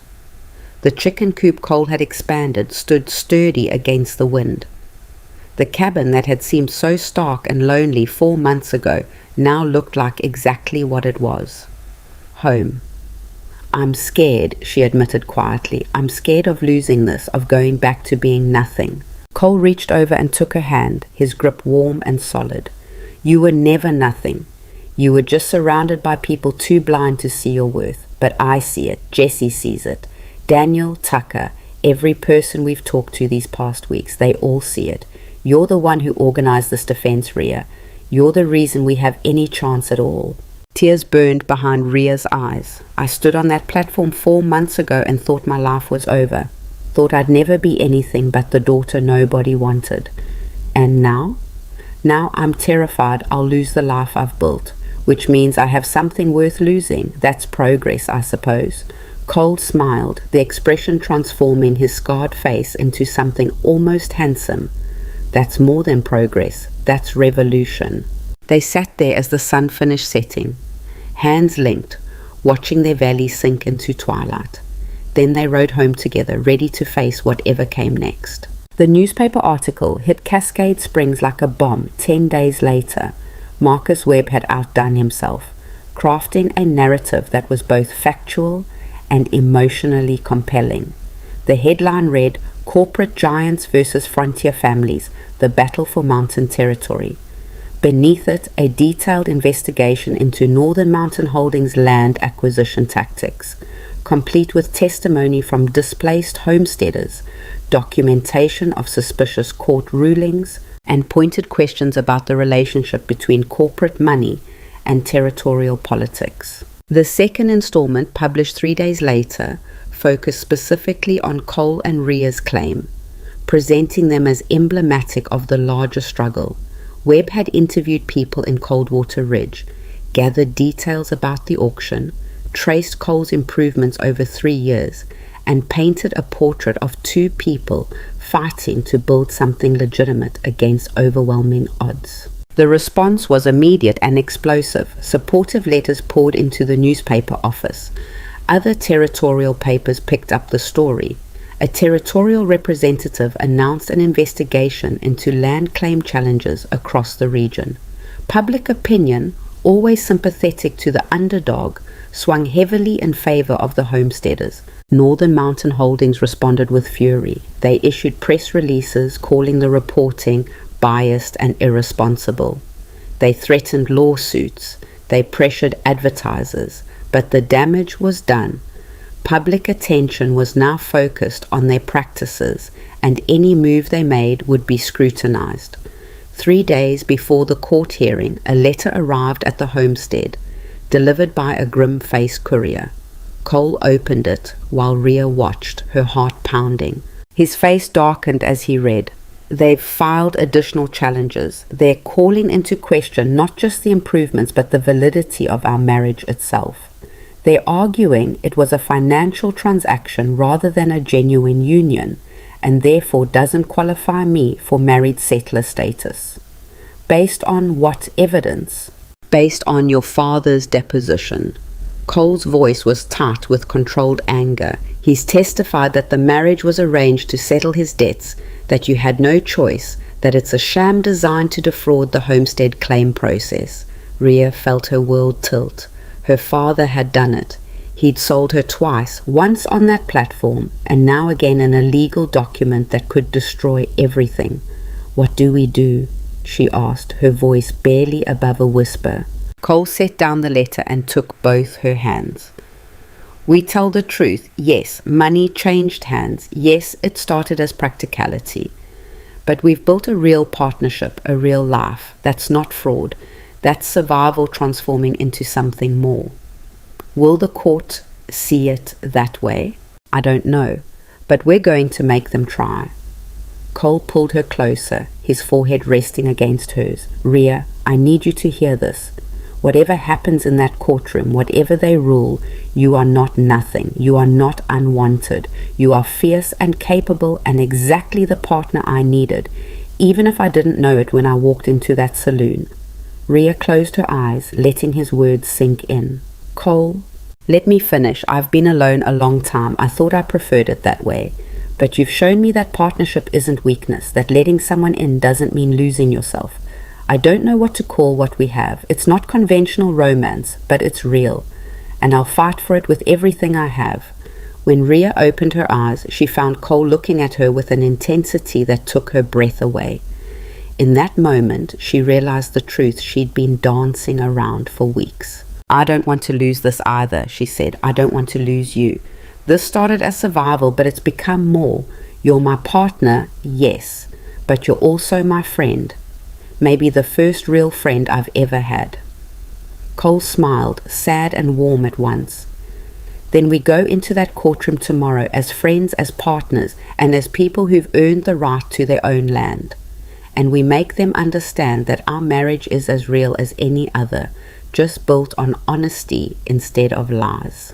They spent that night preparing their testimony, rehearsing answers to hostile questions, steeling themselves for battle. When exhaustion finally forced them to rest, Rhea descended from the loft and sat beside Cole by the fire. "I'm glad you paid $400 for the unwanted daughter," she said softly. "Best investment I ever made," Cole replied. They sat together in comfortable silence, watching the flames dance, two people who'd found each other in the worst circumstances and built something worth defending. Tomorrow, they'd walk into that courtroom and fight for their right to keep building.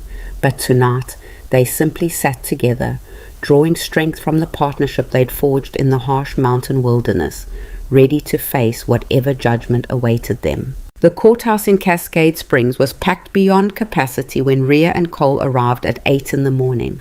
Word of the hearing had spread through Marcus Webb's articles, and it seemed half the territory had turned out to witness what the newspapers were calling the battle between corporate power and frontier justice. Rhea wore the only dress she owned, a simple grey wool that Cole had bought her in town 2 months prior. She'd braided her hair neatly and held her head high despite the churning in her stomach. Cole wore his best shirt and a borrowed jacket, his scar visible in the morning light streaming through the courthouse windows. As they pushed through the crowd, Rhea saw faces she recognized. Jesse and Daniel stood near the front, offering encouraging nods. Tucker and his wife had made the long journey from their northern homestead. The widow, who testified about her coerced sale, sat in the third row, her hands clasped tight with nervous determination.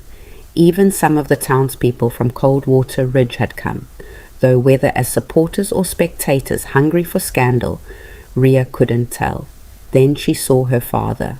Martin Dalton sat in the front row on the opposite side of the aisle, looking smaller than she remembered, his shoulders hunched under the weight of what he'd agreed to do. Their eyes met briefly before he looked away, shame written across his weathered face. "Don't let him shake you," Cole murmured, his hand finding the small of her back. "Remember what we're fighting for."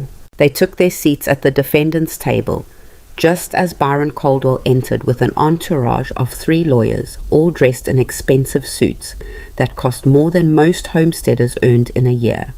Caldwell's smile was confident, predatory. He nodded to Rhea and Cole as if greeting old friends before a friendly competition, rather than enemies in a war for survival. The bailiff called the court to order. All rise for the Honorable Judge Frederick Whitmore.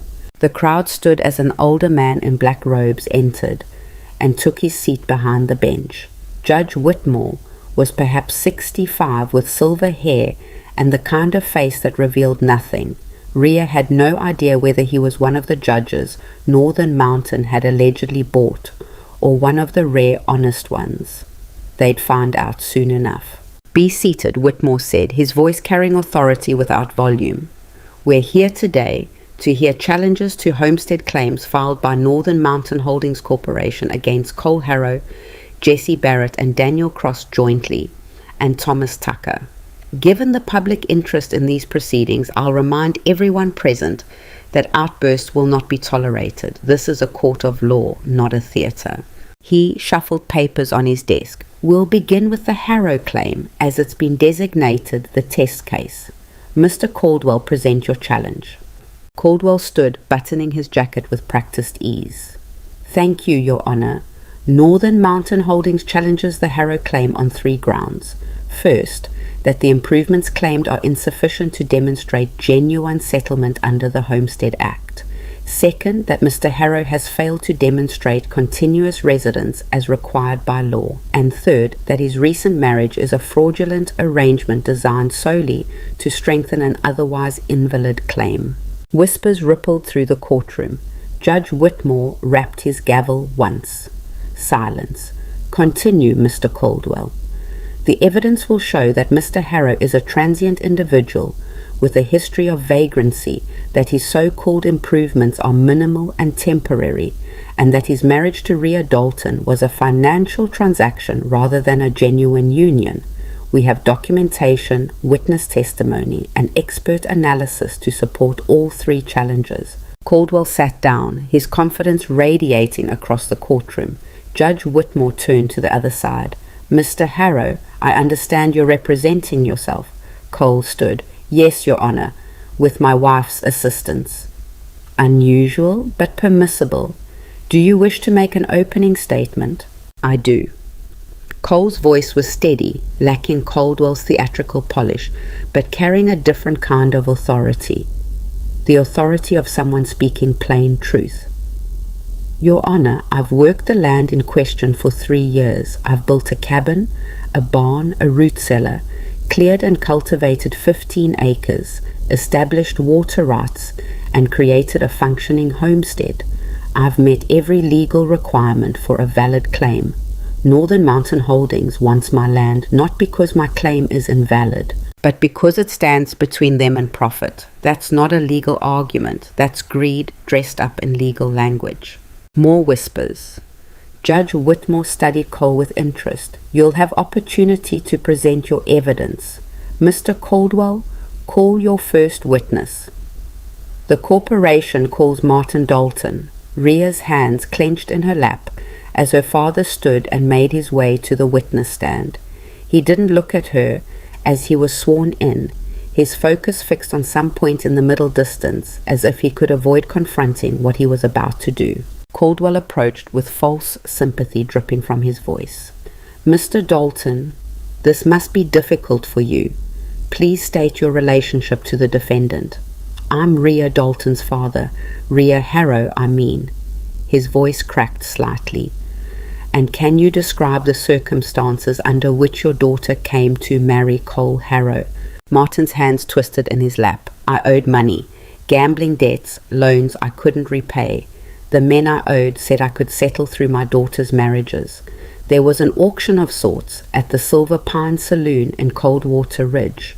Gasps erupted from the crowd. Even those who'd read about it in the newspaper seemed shocked to hear it confirmed in a courtroom.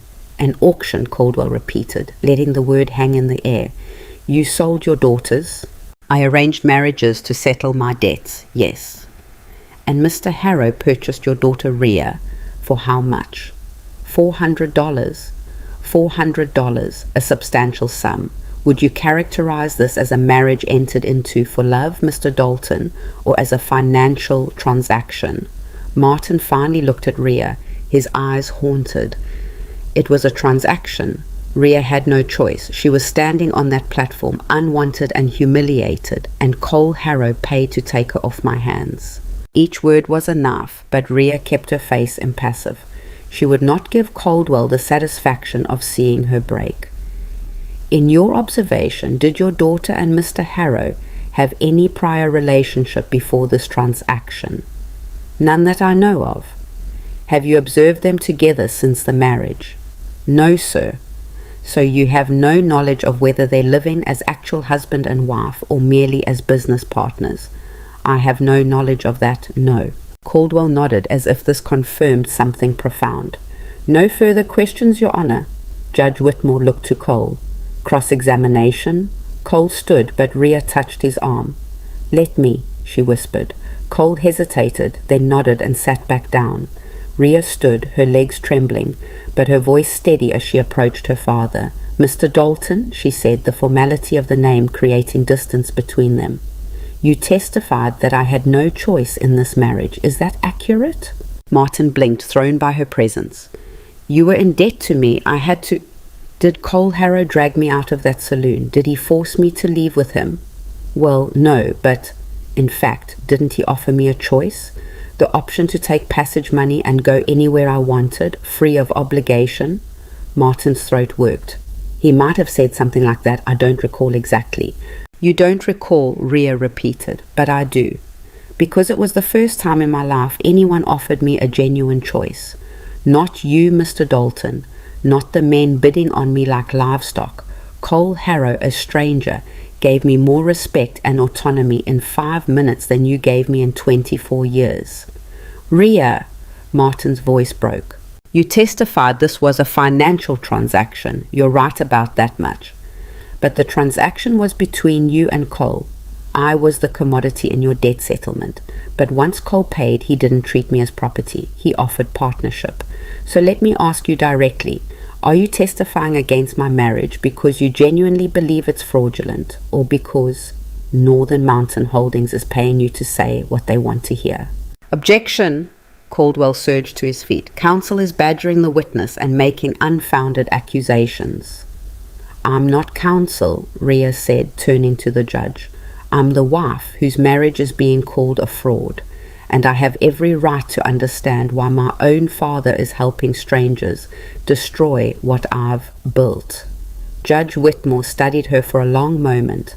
Objection overruled. The witness will answer the question. All eyes turned to Martin Dalton. He seemed to shrink under the scrutiny, his face crumpling with shame. They offered me money, he admitted, his voice barely audible. Said they'd forgive my remaining debts if I testified about the auction, made it clear the marriage was just business. How much money? Rhea pressed. $200 and debt forgiveness. The courtroom erupted. Judge Whitmore's gavel cracked like thunder. Order! I will have order. Rhea didn't look away from her father. So you sold me twice, once to settle your debts and again to testify against the life I've built. Do you have anything to say to that, Mr. Dalton? Tears streamed down Martin's face. I'm sorry. I'm so damn sorry, Rhea. I was desperate. I didn't think. I never should have. No, Rhea said quietly. You shouldn't have, but you did, and now you have to live with that. She returned to her seat, her legs nearly giving out as the adrenaline drained away. Cole's hand found hers under the table, squeezing once in silent support. Judge Whitmore looked at Caldwell with unconcealed disgust. Mr. Caldwell, did your corporation pay this witness for his testimony? Caldwell had the grace to look uncomfortable. We provided compensation for his time and travel expenses, Your Honor, as a standard practice. Did you offer to forgive his debts in exchange for testimony damaging to his daughter's marriage? We offered a settlement of his outstanding obligations, yes, but that's witness tampering, Mr. Caldwell, or close enough that I'm questioning everything else you plan to present. Whitmore made a note on his papers. Continue with your case, but be aware I'm viewing your evidence with considerably more skepticism now. Caldwell's confidence had taken a visible hit, but he pressed forward. The corporation calls Tom Hutchins. Rhea recognized the name, one of the men who'd bid on Lily at the auction. He took the stand with the swagger of someone who thought himself important. Mr. Hutchins, you were present at the auction in question? Yes, sir. Whole town was there. Describe what you observed regarding the marriage arrangement between Mr. Harrow and Miss Dalton. Well, Martin was settling his debts through his daughters. The younger one, Lily, went quick enough, but Rhea, she's not exactly what you'd call attractive. Nobody wanted to bid. It was getting embarrassing until Harrow showed up and paid a fortune for her. Seemed mighty suspicious, paying that much for damaged goods. The phrase damaged goods hit Rhea like a slap, but before she could react, Cole was on his feet. Objection, Your Honor. The witness is offering opinion, not fact, and using deliberately offensive language to describe my wife. Sustained. Mr. Hutchins, confine yourself to factual observations. Hutchins smirked. Fact is, nobody thought Harrow was making that purchase for romantic reasons. We all figured he needed a wife for legal purposes, and Rhea was convenient. What everyone thought, Cole said, still standing, is not evidence, Your Honor. Mr. Harrow is correct. Mr. Caldwell, if this witness has no direct knowledge of the marriage's validity, his testimony is speculation. But Caldwell was ready. Mr. Hutchins, Have you observed the Harrows together since their marriage? Saw them in town about 6 weeks ago. They weren't acting like newlyweds, I can tell you that. No affection, no tenderness, just businesslike, like partners in a store. And in your experience, is that typical of genuine married couples? Not in my experience, no. Caldwell nodded, satisfied. No further questions. This time, Cole took the cross-examination. Mr. Hutchins, are you married? Widowed? How long were you married? 22 years. And in those 22 years, did you and your wife display affection every moment you were in public together? Hutchins frowned. Well, no, but... Did you sometimes conduct business together, discuss practical matters, behave in what might be called a business-like manner? Sure, but that's different. How is it different? Because you're a man who gets to define what a valid marriage looks like, while my wife and I apparently don't. Cole's voice remained level, but steel ran through it. You saw us in public for perhaps 15 minutes, conducting necessary business in town, and from that decided our entire marriage is fraudulent. That's not testimony, Mr. Hutchins. That's prejudice. Your Honor, Caldwell tried to intervene. I'm inclined to agree with Mr. Harrow, Judge Whitmore said. This witness has provided nothing but speculation. Do you have any witnesses with actual knowledge of the Harrows' daily life, Mr. Caldwell? We have expert testimony regarding the property improvements, Your Honor. Then let's hear that instead of more gossip. The next witness was the surveyor Northern Mountain had hired to evaluate Cole's homestead. He testified that while structures existed, they were rudimentary and insufficient to demonstrate permanent settlement intent. He had photographs taken from angles that made the cabin look like a shack, the barn like a lean-to, the cultivated land like a few scattered patches.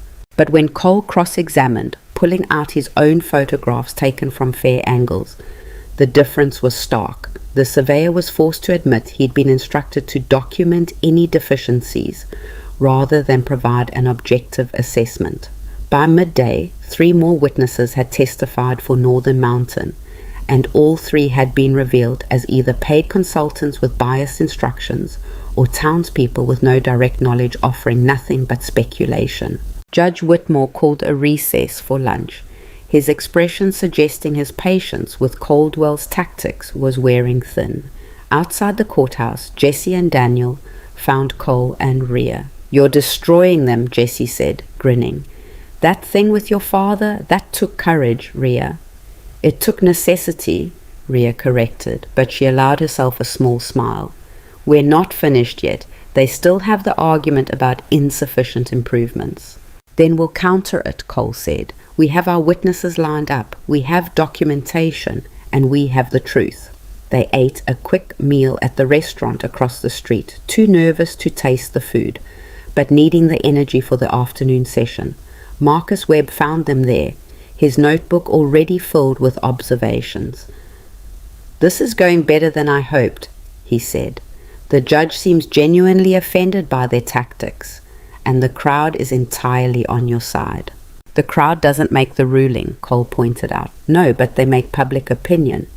And if Whitmore rules against you after what's been revealed today, there'll be hell to pay politically. When court reconvened, Caldwell's demeanor had shifted. The smooth confidence was gone, replaced by a harder, more aggressive stance. Your Honor, we'd like to call our final witness, Byron Caldwell, on behalf of Northern Mountain Holdings Corporation. Caldwell was testifying for himself, Rhea realized, a desperate move or a planned strategy. Mr. Caldwell, one of his associate lawyers, began the questioning. Please explain Northern Mountain's position regarding the Harrow claim. Our position is simple, Caldwell said, his voice taking on a reasonable tone. We're not questioning Mr. Harrow's character or his efforts. We're simply pointing out that under the Homestead Act, certain standards must be met for a claim to be valid: permanent residence, substantial improvements, genuine settlement intent. Mr. Harrow's property, while admirably maintained for a bachelor's camp, doesn't meet the threshold for a family homestead, and the timing of his marriage, immediately following our company's interest in the region, raises legitimate questions about whether this represents genuine settlement or strategic maneuvering. And if the court rules in Mr. Harrow's favour, then we'll respect that ruling, of course, but we'd also like to present an alternative. Caldwell turned to address the judge directly. Northern Mountain Holdings is prepared to offer Mr. Harrow fair market value for his property, significantly more than the standard rate. He and his wife could relocate to better land with more resources and everyone benefits. This doesn't have to be adversarial. It was a clever pivot, Rhea thought, paint themselves as reasonable businessmen offering a good deal rather than land grabbers using legal technicalities. Judge Whitmore leaned forward. Mr. Harrow, do you wish to cross-examine? Cole stood, but this time Rhea stood with him. We'd like to address the court together, Your Honour, if permitted. Whitmore raised an eyebrow but nodded. Proceed. Rhea spoke first. Mr. Caldwell, you say this isn't adversarial, yet you've spent today trying to invalidate our marriage, bribe my father, and present biased testimony. How is that not adversarial? Business is business, Mrs. Harrow. We're pursuing our interests within the law. Within the law, Cole echoed. Tell me, Mr. Caldwell, how many of the 15 homesteaders who sold to you did so willingly versus under pressure? I'm not on trial here, Mr. Harrow. No, but your company's practices are. You've presented our marriage as suspicious because of its timing, yet you arrived in this territory making offers immediately after those homesteaders filed their claims. Isn't that suspicious timing on your part? Caldwell's jaw tightened. We saw business opportunity and pursued it. By intimidating families, challenging legitimate claims, and using wealth and legal resources to exhaust people until they give up, Rhea said. That's not business, that's bullying. Your Honour, is there a question here? Caldwell's lawyer interjected. Yes, Cole said. Here's my question, Mr. Caldwell. If our improvements are insufficient, why offer to buy the property at all? Wouldn't worthless land be worthless to you too? Caldwell opened his mouth, closed it, then said carefully, the land has value for our purposes, even if the homestead claim is questionable. So it does have value, substantial value in fact, or you wouldn't be fighting this hard. Cole pulled out a document. This is a geological survey commissioned by your own company 3 years ago. It identifies our valley as having significant timber resources, mineral deposits, and strategic value for a proposed rail route. That's why you want it, not because our claim is invalid, but because our land is valuable. Where did you get that? Caldwell demanded, his composure cracking. From a surveyor your company fired for being too honest about what he found. He was happy to share when we explained what you were doing to homesteaders. Judge Whitmore held out his hand. I'll take that survey, Mr. Harrow. Cole handed it over. The judge read through it, his expression growing darker with each page. This document indicates significant value in the disputed territories, Mr. Caldwell. Value you didn't disclose when claiming these homesteads were barely worth settling. That's proprietary corporate information. That directly contradicts your testimony to this court. You've argued these homesteads are marginal properties, barely worth the paper their claims are filed on, while simultaneously conducting surveys showing they're valuable enough to fight legal battles over. Whitmore set the document aside. I'm adding this to evidence. Mr. Harrow, do you have witnesses to present? We do, Your Honour. For the next 2 hours, Cole and Rhea called their witnesses. Jesse testified about Cole's 3 years of continuous residence and substantial improvements. Daniel described the medical care that saved his life, establishing the homestead as a permanent residence capable of supporting others. The widow spoke tearfully about Northern Mountain's intimidation tactics. Tucker documented similar challenges to his own claim. Then Rhea called someone unexpected, we call Lily Greer. A ripple of surprise went through the courtroom as Lily stood, from where she'd been sitting quietly in the back. She walked to the witness stand with dignity, her eyes finding Rhea's with silent support. Mrs. Greer, Rhea began, her voice gentle. You're my sister, correct? Yes. You were present at the auction where my marriage to Cole Harrow began. I was. Lily's voice shook but held. I was standing beside you on that platform. Describe what you observed when Cole made his offer. Lily took a breath. He paid $400, yes, but then he did something no one expected. He told Rhea she had a choice.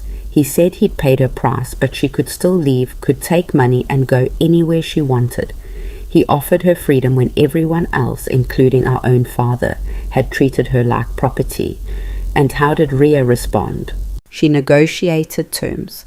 She told him she'd go with him only if he agreed to partnership, not ownership. And he agreed. Lily's eyes filled with tears. I saw my sister take the first real choice of her life. That's not fraud, Mrs. Harrow. That's courage. Rhea felt her own throat tighten. Have you visited our homestead?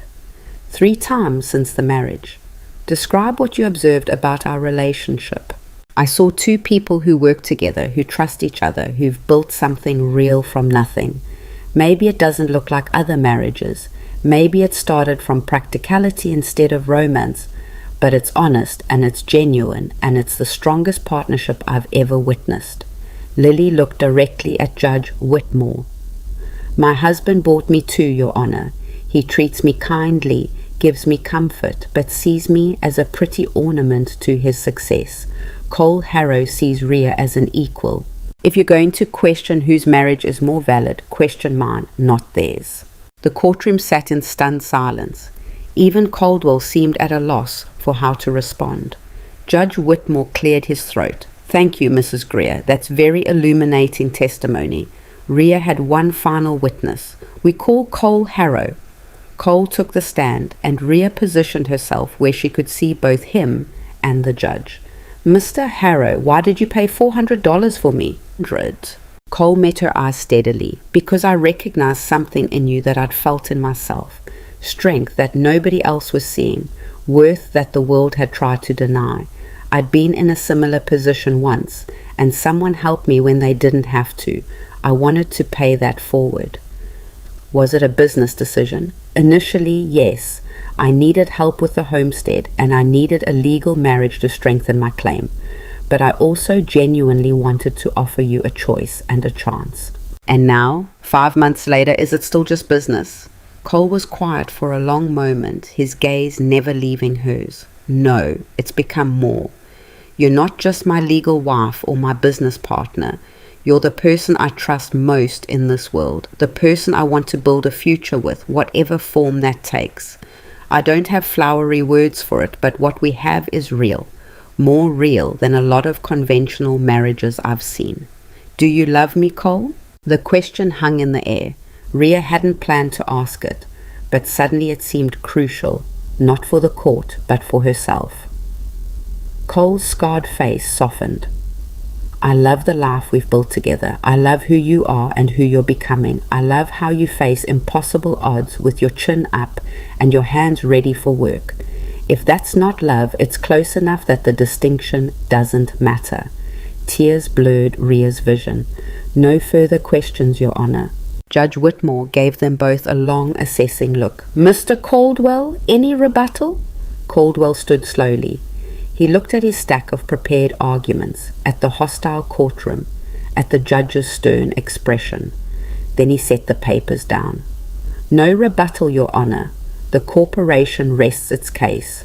Whitmore nodded. Then I'll take this matter under advisement. Given the issues raised today regarding witness tampering and misrepresentation of property values, I'll also be referring certain aspects of this case to the territorial attorney for investigation. This court is adjourned.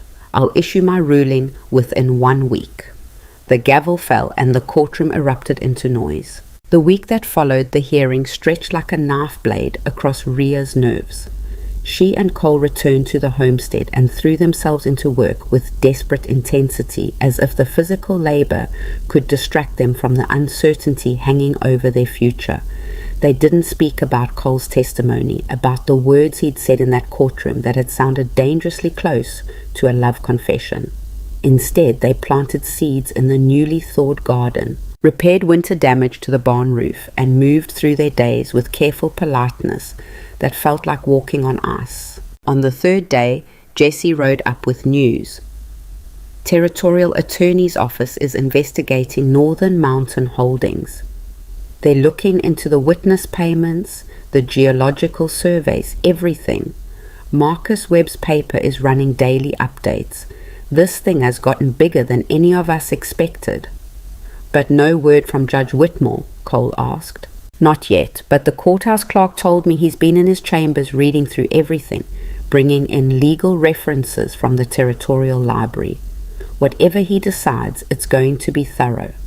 After Jessie left, Rhea found herself standing at the valley's edge, looking out over the land they'd fought for. Cole appeared beside her, silent as always, his presence solid and grounding. "What happens if we lose?" Rhea asked quietly. "Then we take Caldwell's money if the offer still stands and we find new land. Start over." "Together?" Cole turned to look at her, and something in his expression made her breath catch. "Did you think I'd do this any other way?" "Rhea, whatever that judge rules, whatever happens next, we're partners. That doesn't change. You said something in the courtroom about loving the life we've built, about loving who I am." Rhea forced herself to meet his eyes. "Did you mean that, or was it just for the testimony?" "I meant every word." Cole's hand found hers, his calloused fingers intertwining with hers naturally, as if they'd been doing this for years instead of months. "I'm not good with romantic words or grand gestures, but what I feel for you is real. It's grown slow and steady, like everything else we've built here, and it's strong enough to last." Rhea's heart hammered against her ribs. "I love you too. I don't know when it happened. Maybe when you offered me that first choice. Maybe when you stood beside me against your own father's cruelty. Maybe in 1,000 small moments of working together. But it's there, Cole. It's real." He pulled her closer, his forehead resting against hers the way he'd done that night before the hearing. "Then we already have what matters, regardless of what any judge says." They stood there as the sun set over their valley, two people who'd found each other in the worst circumstances and built something neither had dared hope for. And when Cole finally kissed her, gentle and certain, it felt like coming home.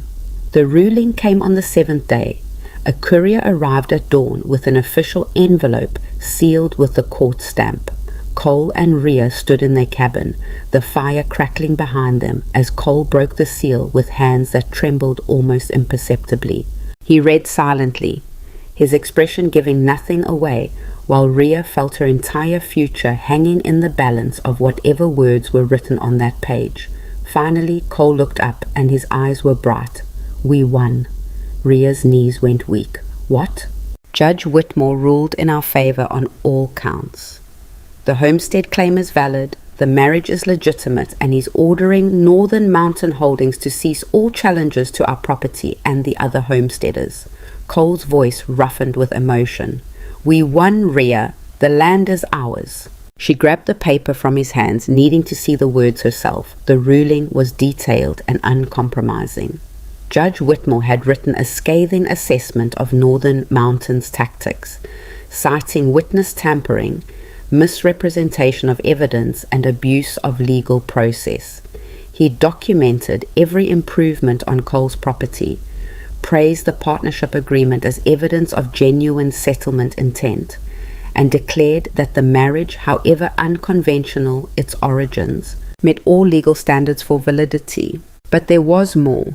In a separate paragraph, Whitmore had written that he was recommending legislation to prevent corporations from using legal challenges to intimidate legitimate homesteaders, and that he was forwarding evidence of Northern Mountain's practices to federal authorities for review. "He didn't just rule for us," Rhea said, her voice shaking. "He went to war for us. He went to war for every homesteader they've crushed. We just gave him the ammunition." Cole pulled her into his arms, holding her so tightly she could barely breathe, but she didn't care. They'd won. After everything, they'd actually won. The celebration should have been immediate, but before they could even saddle Flint to ride to town and share the news, they heard the unmistakable sound of multiple horses approaching fast. Cole's hand went to his rifle. "Stay inside." "No." Rhea grabbed her own rifle from above the door. "We're partners, remember?" They stepped into the yard together to see Byron Caldwell riding in with the same two men who'd accompanied him before, but this time their postures radiated aggression rather than confidence. Caldwell's face was mottled with rage as he reined his horse hard enough to make it toss its head in protest. "You think you've won?" Caldwell snarled, abandoning all pretense of civility. "You think one bleeding heart judge's ruling changes anything?" "It changes everything," Cole said calmly, his rifle held loose but ready. "You lost, Caldwell. It's over." "It's not over until I say it's over. That timber route is worth millions, and I'm not letting some squatter and his bought wife destroy years of planning." "Careful," Rhea said, her voice deadly quiet. "You're on our property making threats. That gives us legal right to defend ourselves." One of Caldwell's men shifted in a saddle, and Cole's rifle came up in one smooth motion. "Don't." "You won't shoot," Caldwell said, but uncertainty flickered in his eyes. "You're homesteaders, not killers." "I'm a man protecting his home," Cole corrected, "and I've killed before when necessary. Don't make it necessary now." The standoff stretched, tension thick enough to choke on. Then the sound of more horses approaching made everyone turn. Jesse, Daniel, Tucker, and a dozen other homesteaders crested the ridge, all armed, all grim-faced. "Heard Caldwell rode out this direction," Jesse called down. "Thought you might want witnesses if he tried anything stupid." Caldwell looked around at the assembled homesteaders, his face going white as he realized his tactical error. He was outnumbered, outmaneuvered, and completely exposed. "This isn't finished," he said, trying to salvage some dignity. "Yes, it is," Daniel said. "We all got copies of the ruling this morning. Judge Whitmore didn't just uphold Cole's claim. He upheld all of ours and opened investigations into your company's practices. You're done here, Caldwell. The only question is whether you leave now peacefully or later in handcuffs when the federal authorities arrive." Caldwell's hands tightened on his reins until his knuckles went white. For a moment, Rhea thought he might do something violent and irreversible. Then he jerked his horse around and spurred it toward the ridge, his men scrambling to follow. They watched until Caldwell disappeared from view, the tension slowly draining from the valley. "That man's dangerous," Tucker said quietly. "Wounded pride makes men do stupid things. You should be careful for the next few weeks." "We will be," Cole promised. The homesteaders stayed for an impromptu celebration, breaking out whiskey and dried meat, sharing the victory that belonged to all of them. Rhea found herself laughing for the first time in weeks, accepting congratulations and backslaps from men who'd once been strangers, but were now allies forged in shared struggle. As the sun began to set and the homesteaders prepared to leave, Jesse pulled Cole and Rhea aside. "We've been talking, all of us. We want to formalize what we've started here, create an actual homesteaders association, pool resources, share labor, present a united front against anyone else who tries what Northern Mountain did. And we want you two to lead it." "Lead it," Rhea repeated. "You organized this defense. You had the courage to stand up when the rest of us were ready to roll over. You're the ones who showed us that fighting back was possible." Daniel nodded in agreement. "We need that kind of leadership going forward." Cole and Rhea exchanged glances. "We'll think about it," Cole said carefully. "Think fast," Tucker said with a grin. "We're meeting in 2 weeks to draft bylaws. We expect you there." After everyone left, Rhea and Cole stood in their yard watching the last light fade from the peaks. The victory felt surreal, too big to fully absorb. "Did that really just happen?" Rhea asked. "It did. We won our land, exposed a corrupt corporation, and apparently became leaders of a homesteader rebellion." Cole shook his head in wonder. "How's that for 5 months of marriage?" Rhea laughed, the sound bubbling up from somewhere deep and genuine. "Not quite what I expected when I walked out of that saloon with you. Not what I expected either. Cole turned to face her, his scarred features soft in the twilight. But I wouldn't change any of it. Not the struggle, not the fear, not the risk, because it gave me you. She kissed him then, deep and sure, and when they finally broke apart, she said, "The loft is big enough for 2 people, you know. You don't have to keep sleeping by the fire." Cole's smile was slow and warm. "Are you sure?" "I've never been more sure of anything." Rhea took his hand. "We're partners in everything else. Might as well make it official in every way." That night, for the first time since their marriage, they shared the loft. And if the work waiting for them in the morning was the same back-breaking labor they'd faced every day before, it felt lighter somehow, sweeter, because they were facing it together in every sense of the word. But Caldwell's warning about wounded pride proved prophetic 3 nights later. Rhea woke to the smell of smoke, not the familiar scent of their banked fire, but something sharper, more urgent. She bolted upright, shaking Cole awake. "Fire!" They scrambled down from the loft to find smoke seeping under the door. Cole threw it open to reveal their barn engulfed in flames, the dry wood burning so hot and fast it could only be arson. "Flint!" Rhea screamed. Cole was already running. The barn doors were barred from the outside, deliberately trapped. He grabbed an axe from the wood pile and smashed through the wooden bar, wrenching the doors open. Smoke and heat poured out in a choking wave. Inside, Flint was panicking, his screams cutting through the roar of the flames. The chickens were already dead, overcome by smoke. Cole plunged into the inferno, while Rhea grabbed buckets, trying desperately to douse the flames spreading toward the cabin. Cole emerged moments later leading Flint, both of them singed and coughing. He released the horse and turned back toward the barn. "It's gone!" Rhea shouted over the fire's roar. "Let it burn! Save the cabin!" They worked in desperate coordination, hauling water from the stream, creating a wet barrier between the barn and their home. The barn collapsed in a shower of sparks and screaming timber, the chickens' bodies consumed in the blaze, months of stored hay and equipment destroyed. By the time the fire burned itself out, dawn was breaking over a landscape transformed. Where their barn had stood, only smoking rubble remained. The cabin had survived barely, its western wall scorched black, but intact. Cole examined the remains of the bar that had been across the barn doors. Fresh cut, this was deliberate.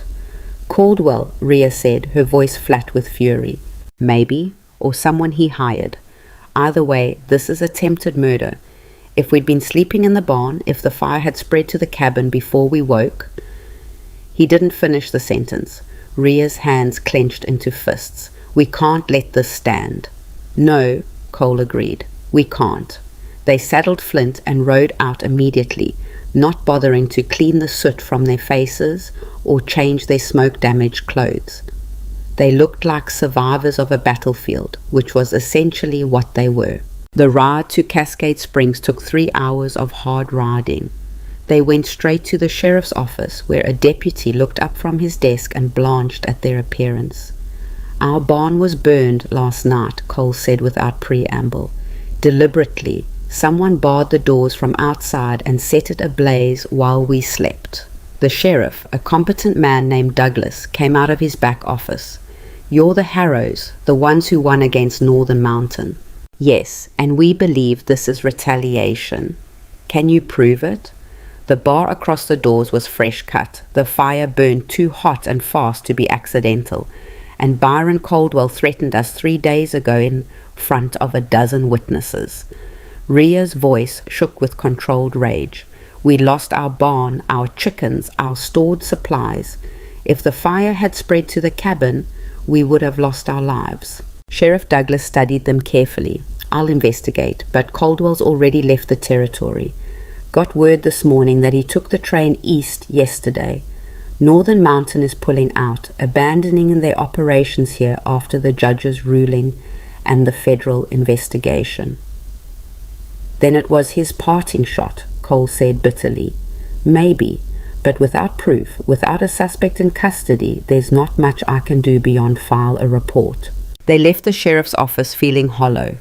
Justice in the courtroom, but no justice for arson and attempted murder. It wasn't enough, would never be enough. But Marcus Webb was waiting for them outside, his ever-present notebook in hand. "Heard about the fire," he said grimly. "I want to write about this. Northern Mountain's final act of violence against the homesteaders who defeated them. The public needs to know what these people are capable of." "What good will publicity do if Caldwell's already gone?" Rhea asked.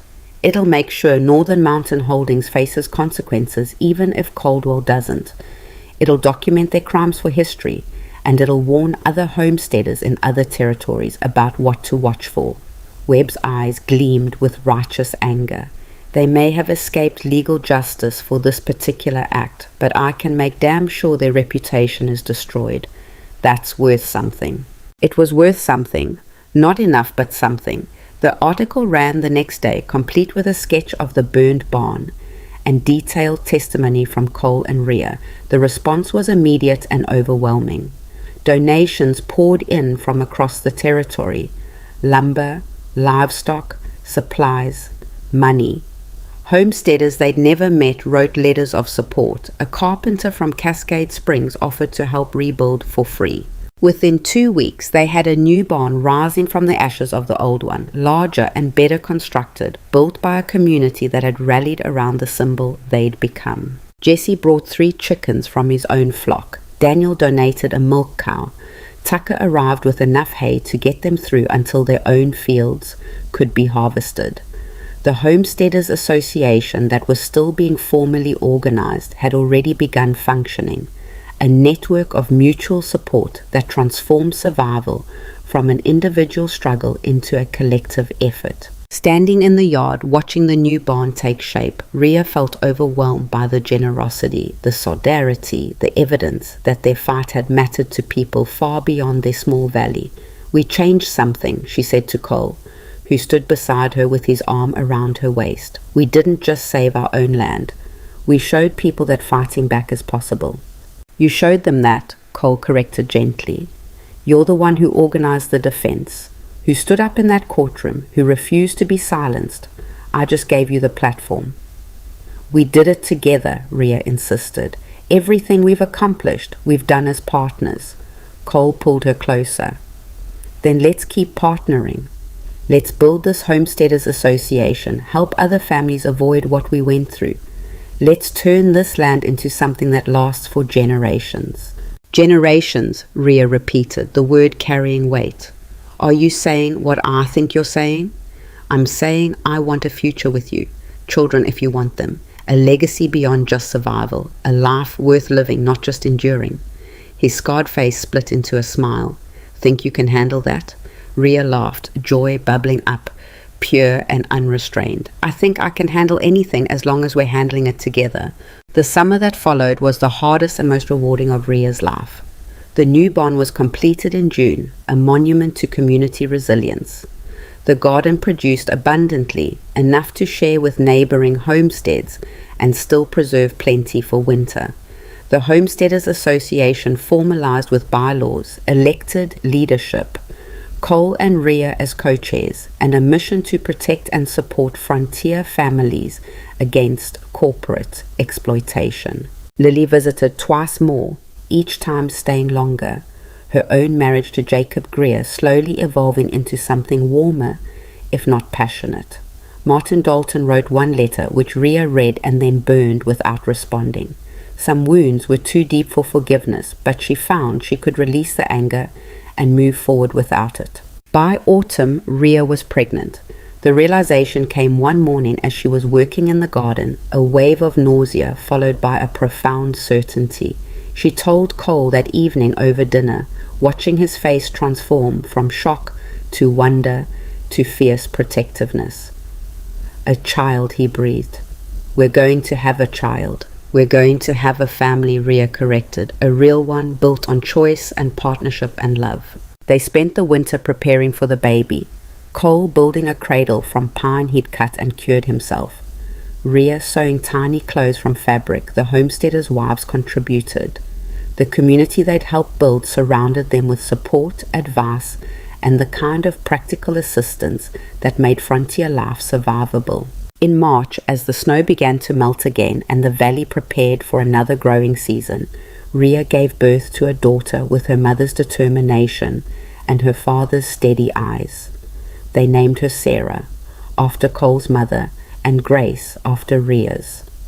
Sarah Grace Harrow came into the world screaming with fury at the cold and the light, and Rhea thought she'd never heard a more beautiful sound. The Homesteaders Association grew to 30 families by the end of that year, then 50 the year after. They established collective purchasing agreements, shared labor pools, a lending library, and a system for helping new settlers establish claims. The movement spread beyond the mountain territories, inspiring similar organizations across the frontier. Northern Mountain Holdings never returned to their region. The federal investigation resulted in fines, restructuring, and criminal charges against several executives. Byron Caldwell was never prosecuted for the arson, insufficient evidence, the authorities said, but his career was destroyed by the publicity.